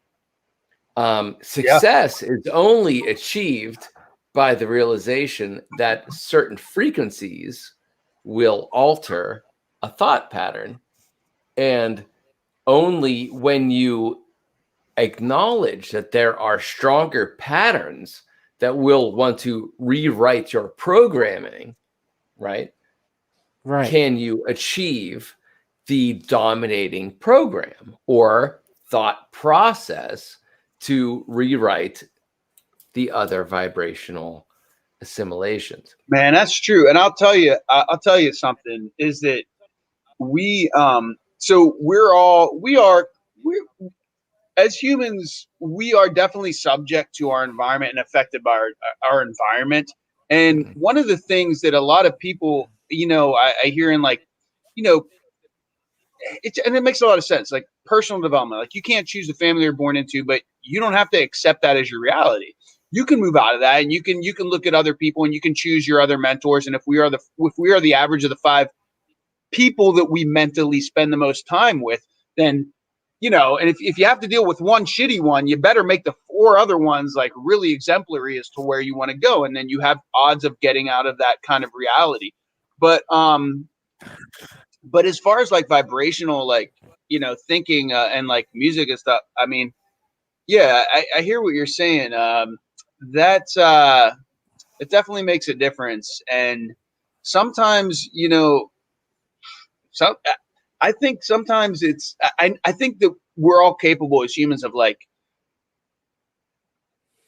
mass murder at some on extremes, and then like creating like universal bliss on the other extremes, and somewhere in the middle is where we live, and that's probably a good thing. Extremism seems to be not good, and we see it in politics, we see it in a lot of things.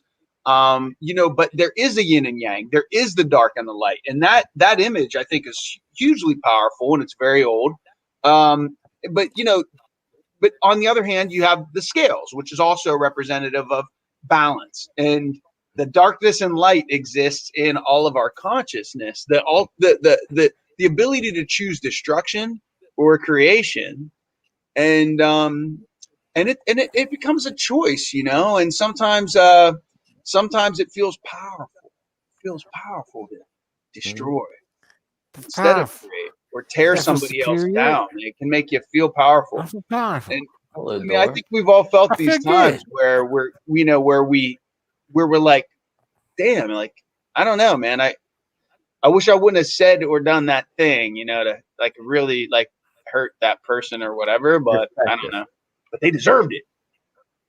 Contrast. So yeah, contrast. But our realities, man, it's definitely fascinating. I don't know. It's cool. I'm just glad that somehow we're all here in this reality, getting to have this conversation. And the reality is that maybe there's another reality in which we all get to live through, that we get to have conversations like this for the next 1,000 years. we get it. We live in some reality where, where they figure out how to take the consciousness. And like, I make a real good libraries on my YouTube, because I'm like, you know what? After I'm gone, you could see like all my interests on YouTube. If you go onto YouTube, now YouTube is a centralized thing. If YouTube goes the way of MySpace, my memory is erased. What I like about the blockchain and Web 3.0, which is now emerging in our lifetime, which is fucking awesome, is that it's a decentralized web, and I guess the idea is like, I don't know how it's going to ultimately be maintained. Like YouTube, you could store all these videos on it. We have like literally like when the internet came about, it was like, it's called the information superhighway. I remember it being pitched that in its early days, in like early 1990s, and it has become that. It's evolved to become that. It took a decade. It took over a decade, and everybody says Web 3.0 is also going to take a decade, but things are being indexed again on a decentralized system, to where people have a reason to share it. So like, I could buy another computer here in my house, and I can agree to store a little piece of what is the new YouTube, like not YouTube that some one company owns, but a decentralized YouTube that everybody that's part of it agrees to store a little bit of it. And just like a BitTorrent, if you want to access it, it doesn't go to one central server. It knows exactly where to go, and it's stored on millions of different computers all around the world. But because our Lightning network of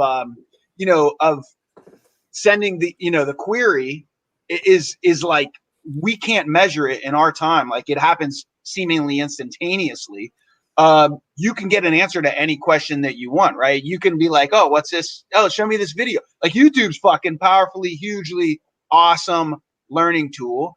And now they're figuring out ways to say, look, if you're willing to store some of this on your computer space when you're not using your computer will still run.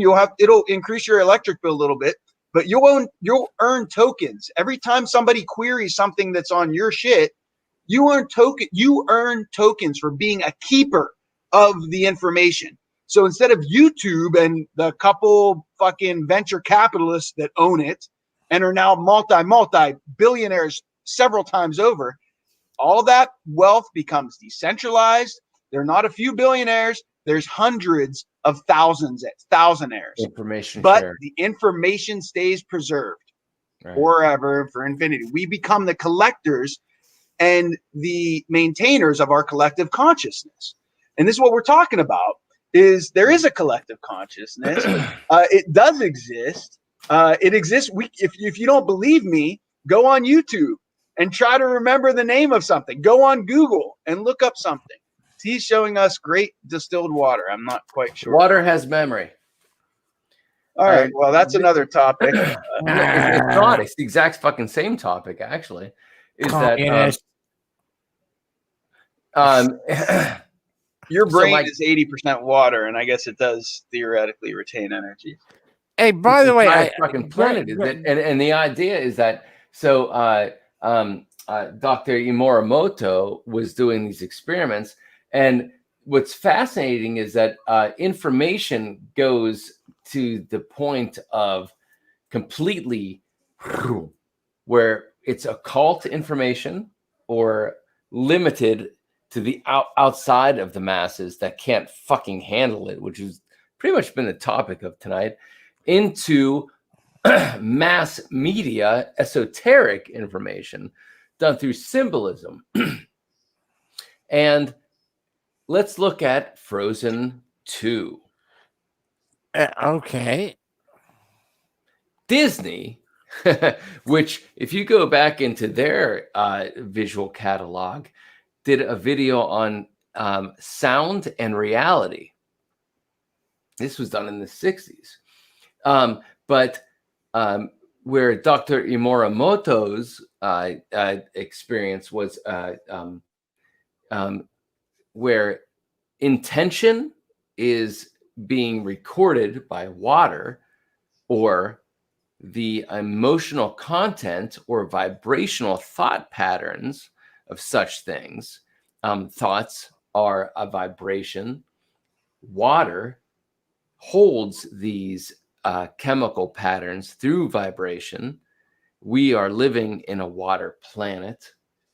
The negative space in between molecules are held together in our consciousness by H2O, or our water planet. Water and is fucking we don't amazing, quite dude. actually there you go. And we don't actually quite understand the vibration between things. We call it space, which is negative space or dark matter, is all held together by vibrational patterns. And fractalization. The Bible itself says first comes the word, then comes light.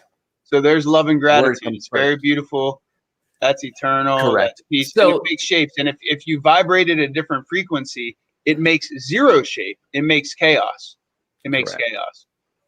And this has also been demonstrated with sand on a plate. Yeah. With just a speaker. And if you play certain frequency, it'll move the sand into very, very recognizable geometric shapes that resemble snowflakes. Mm-hmm. And so the first time this was brought to the mass media outside of those who had the notion to study such things with our new Renaissance or the Age of Enlightenment, the web, right, which we talked about earlier tonight, was the movie Frozen 2. And they were saying that water has memory. It's the first time. All right, well, good first for them. time. And so it's actually being so that's good for our collective consciousness. Correct. The seed has been planted in our children. And there's so an element of that. There's an element of that in what I think is one of the best Doctor Who episodes, The Waters of Mars. Waters of Mars? But you mentioned this once before. Yeah, The Waters of Mars. What happens in the waters of Mars? Oh man, everyone's lagging horribly. Are we good? You're not. Am I back? You're not lagging. You're not. Testing. You're not. Testing. Hello. Testing. Hello. Hello. Hello, Javesberg. Come in, Javesberg. Don't share a screen. I'm trying to get back on. We're all lined up. 3, 2, 1. Where's Mars, dude? Where's Mars? I mean, yes. When the doctor has a line of where they're like, we're safe, right? We're okay here, and he's like, water finds a way. Water always wins. That's a Tao. That's a Tao. That's Tao Te Ching. Yeah. That's from fucking 7 years ago now. Cool. That stuck with you. Mm-hmm. Oh, dude, I love that fucking episode. I love it. It's one of my favorite episodes. Water zombies. Water zombie monsters. Wow. Fuck. Remember Prince of Darkness? Oh, yes. So what you're saying is the waters of Mars had an intelligence. Yes. And then they were able to bind with our. Right. Yeah. Yeah. There's another Rick and Morty episode that something similar like that happens where they go to a planet like. Is that the one oh yeah. There's the one with the as soon as he lands, like, oh my, we got to get out of here. We gotta get out of here. No, trust me. And then it already happened. And then there's this whole assimilation thing that happens.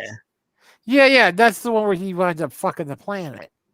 Where he winds up fucking that the consciousness.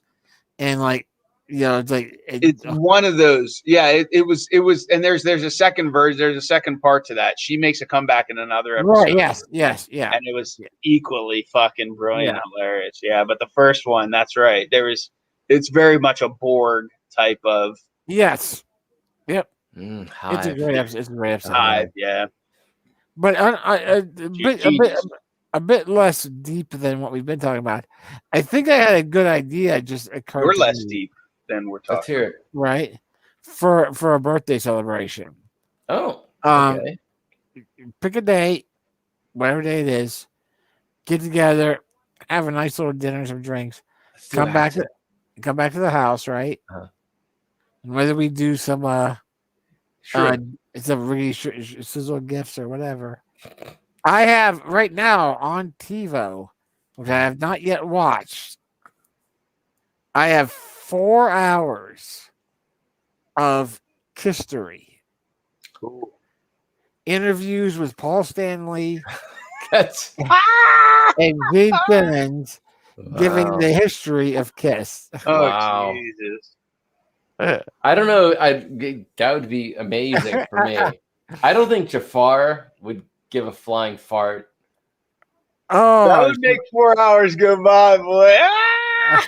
I've listened to some of that. I've listened to some of the audio. it's the biography special.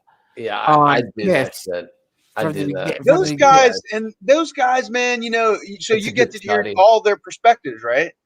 Dude, Yeah. that was one of our early, right in time with Dungeons and Dragons bonding things was Kiss. Yeah, That's true.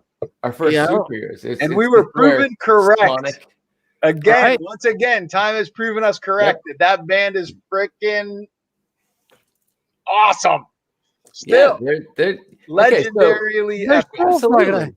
It was I Kiss. I saw Go them ahead. just before the pandemic, Uh-huh. and they were amazing.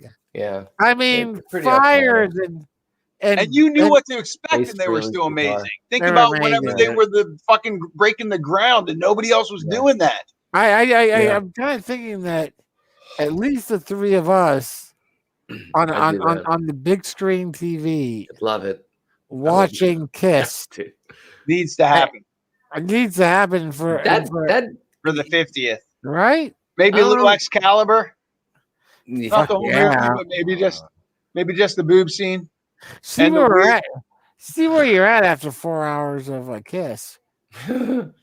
Well, you know what? That might have to happen outside of the big welcoming of a birthday celebration. You know, I think that might be able to happen sooner. I'm not sure, but I think that's pretty. That's a.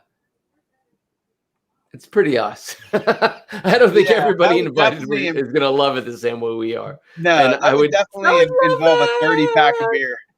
I would love that shit. My thought is on that, as far as the Kiss thing goes, is that as far as the Kiss thing goes, is that if the three of us enjoyed it, yes, I'm fine. You know, like let's make it happen then. K-Rock would not be a big fan of that. She's not a big Kiss fan at all. And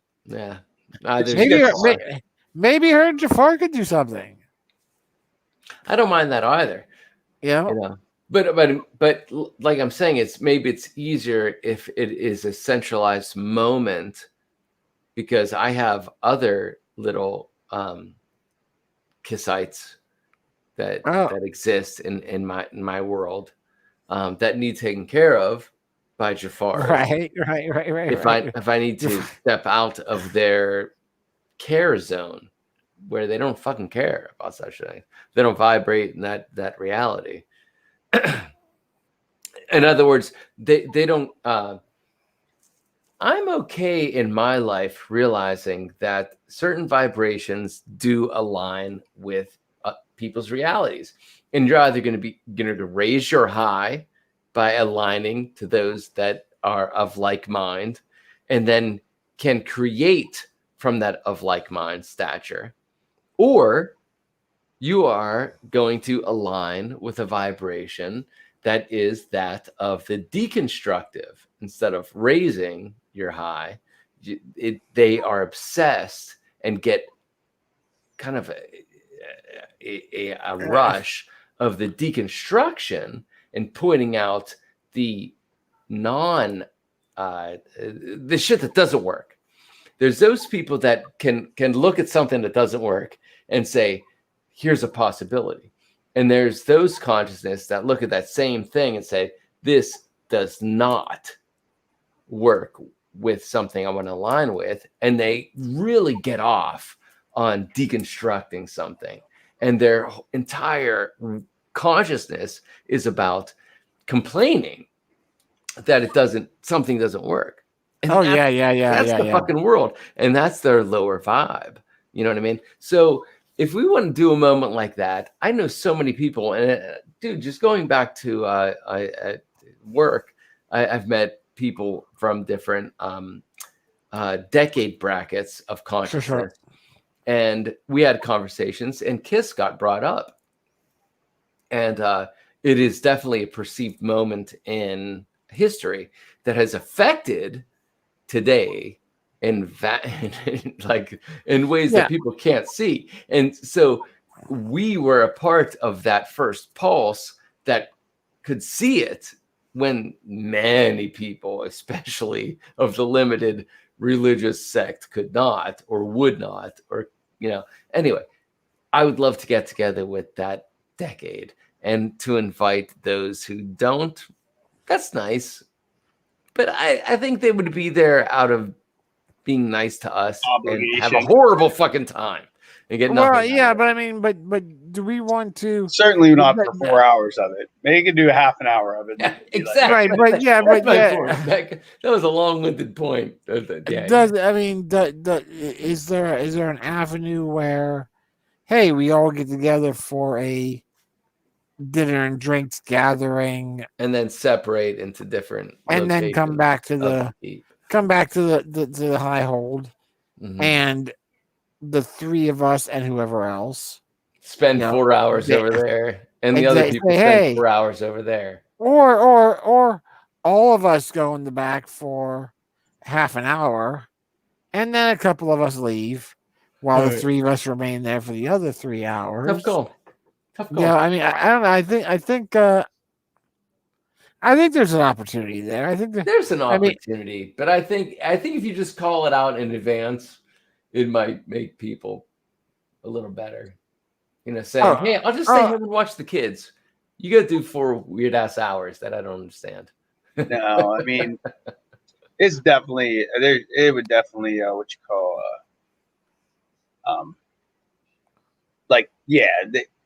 we can't. There's no way to do 4 hours if we're going to involve people other than us three. Yeah. No. Yeah. Rickety Shizzle would be down with probably 4 hours. Oh, he'd be psyched with it. But I mean, there's not too many other. He should totally come out the day before, dude. He's going to be playing fucking Oakland the next day. Just do that on Friday. Bring him out here. Oh, you want to try on 9? Yeah, the 9th. He could come out. He could come out on the 9th. Yeah. Well, hey, you're talking again. Like I'm totally on board, but my reality is different than the monks. So yeah, let me double check my schedule. I think something is going on. But I'm 100% like I'm willing to do a couple of days of celebration with you. Yeah, I want to get involved where I can. I will do 2, no more than 3 though. Never right? More. Yeah. No. Yeah. But I will definitely. Dude, I am not at all like fucking. Dude, you're off for the week. I'm off for the week. Let me know what you're doing. I'm off for the week, but I'm still not back into the just going into mass public. No, especially with this like new, I mean, I understand that strain's probably not here and everybody wants to believe that, I mean, like collectively we're just, everybody wants to be done with this shit. But no, dude, we have to get out and enjoy our time while we can right now. No question. I'd rather get into it. Yeah, I don't love everybody else. I love you guys. So like if we I do not love everybody else at all. Where I actually grew up. I remember trying to keep BB Rumble from going out and playing fucking kickball.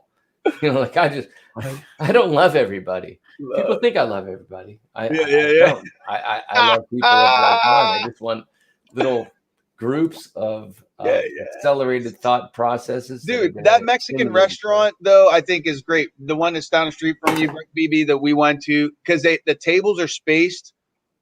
Remember that we had that big table? They had a big long table. That Old Mexico. Yep.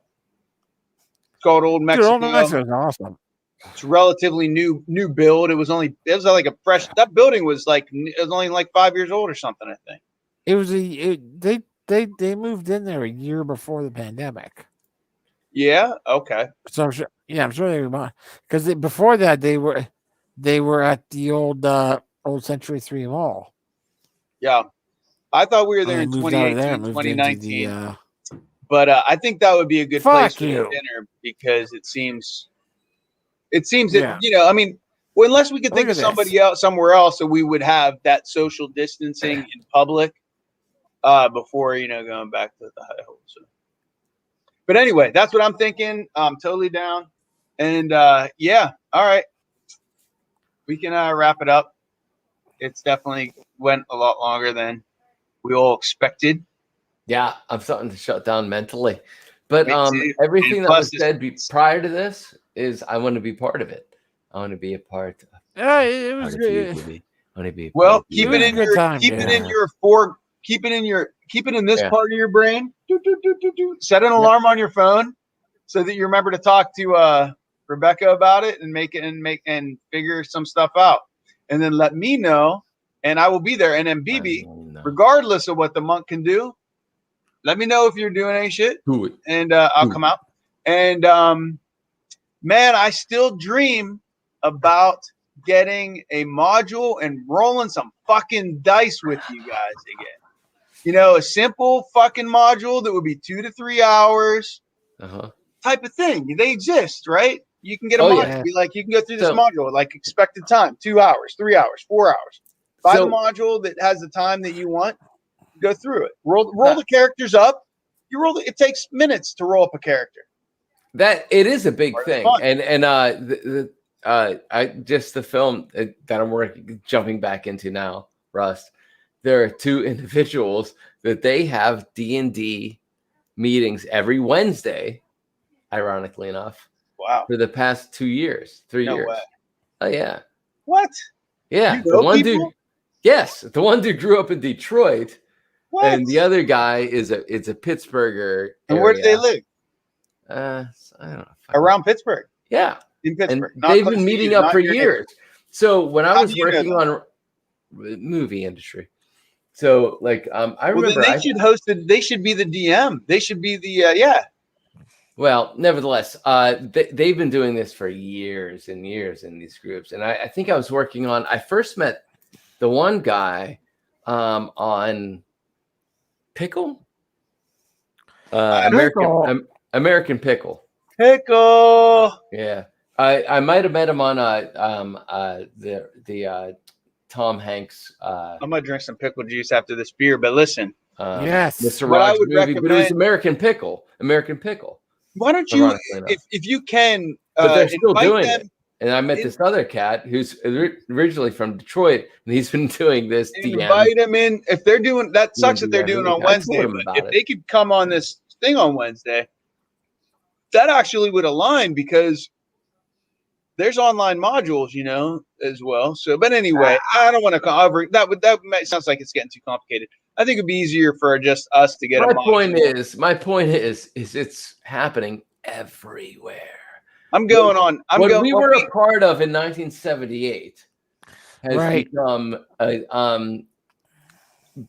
like tessellated outward in a fractal type of good other people's consciousness. Is that what you're trying to say? All the other bullshit gets fucking eradicated. Joe, what's his name? Joe Manganiello. Yeah, from Pittsburgh. Right. Another burger. Actor who starred in fucking Magic Mike. That's right. The guys who used True Blood. The guys who used to make fun of Dungeons & Dragons players. Magic Mike characters would make fun of Dungeons & Dragons players back in the 70s and 80s, right? That was the whole concept. I don't know. I never saw it. Yeah, okay. Yeah, just saying that mentality, right? That mentality you would make fun of. Right. Truth. Right. There you go. That guy made fun of Dungeons & Dragons players in the late 70s and early 80s. That was now he is a DM and now he is a die-hard Dungeons and Dragons player. And he's not making movies. That's what he is doing, is holding D&D fucking sessions and making money off of that. Yeah. Yeah, dude. All right, so listen. I'll get a thread going, at least between the three of us. Yes. To sort out a potential history viewing. Yeah. And then ad hoc, we can sort out if there's going to be any kind of separate gathering for dinners or whatever else. Good. There's the picture. That's the table. Right. That's his basement. Somebody put in Bernie. That's Nice. that's his basement. Yeah. And his wife is Sofia Vergara. Vergara. So again, be yourself, and you will acquire everything that you align with. Look at that fucking picture. That's fucking fantastic. Fun. It's very fucking Conan. All right. Much love. Hey, brother. All right, fellas, I'm going to shut it down. Yes. Yeah, I got to shut it down. I had a great time with everybody tonight. We will be seeing each other definitely next Wednesday. Uh-huh. Right here, same place, same time. We'll be having some rum and martinis. We must have martinis. Oh my gosh. Yeah. All right. And then love and martinis in the same night. This sounds dangerous. I'm going to pick one or the other. I'm going to have to. But yes, indeed. You choose to be here in the big room because we love you. I'm gonna assume it's my choice since it's my birthday, so I'm gonna go martinis. Okay. Yeah, fuck the Captain Morgan, dude. Like that was one. Thank goodness. Yeah. Oh, that brown. Captain Morgan was young, BB. Dude, that was when I was fucking 21 years old, and I was like, "This tastes delicious." And I had yet discovered fucking single malt scotch. Yeah. All right. Good. Martinis, olives, shaky, vermouth. Shaky. Love it. Okay. Yes. Everyone be safe. Yeah, have a safe 4th, first of all. Have a safe consciousness. Yeah. Safe 4th of July. Look forward to hearing from you in your upcoming week off, BB. I will gladly make myself available to celebrate. Yeah, we will definitely. A week-long celebration. I'm glad you took the week off to enjoy life as you choose to live it. And like I said, I'm glad to be part of it. Love you guys. I'm wait. glad. When does your week's off begin again? It begins this Saturday. Oh my. Okay, that's sooner than this Saturday. Okay, yeah. So, and then it goes through not the next day, but the following Sunday. So okay. Yes. Glad you got that before we parted ways 3 hours later. Yeah. Right. Took a while for tea for the monk, but I think he's got it now. Your birthday is imminent. Be safe. Much love. Roll it.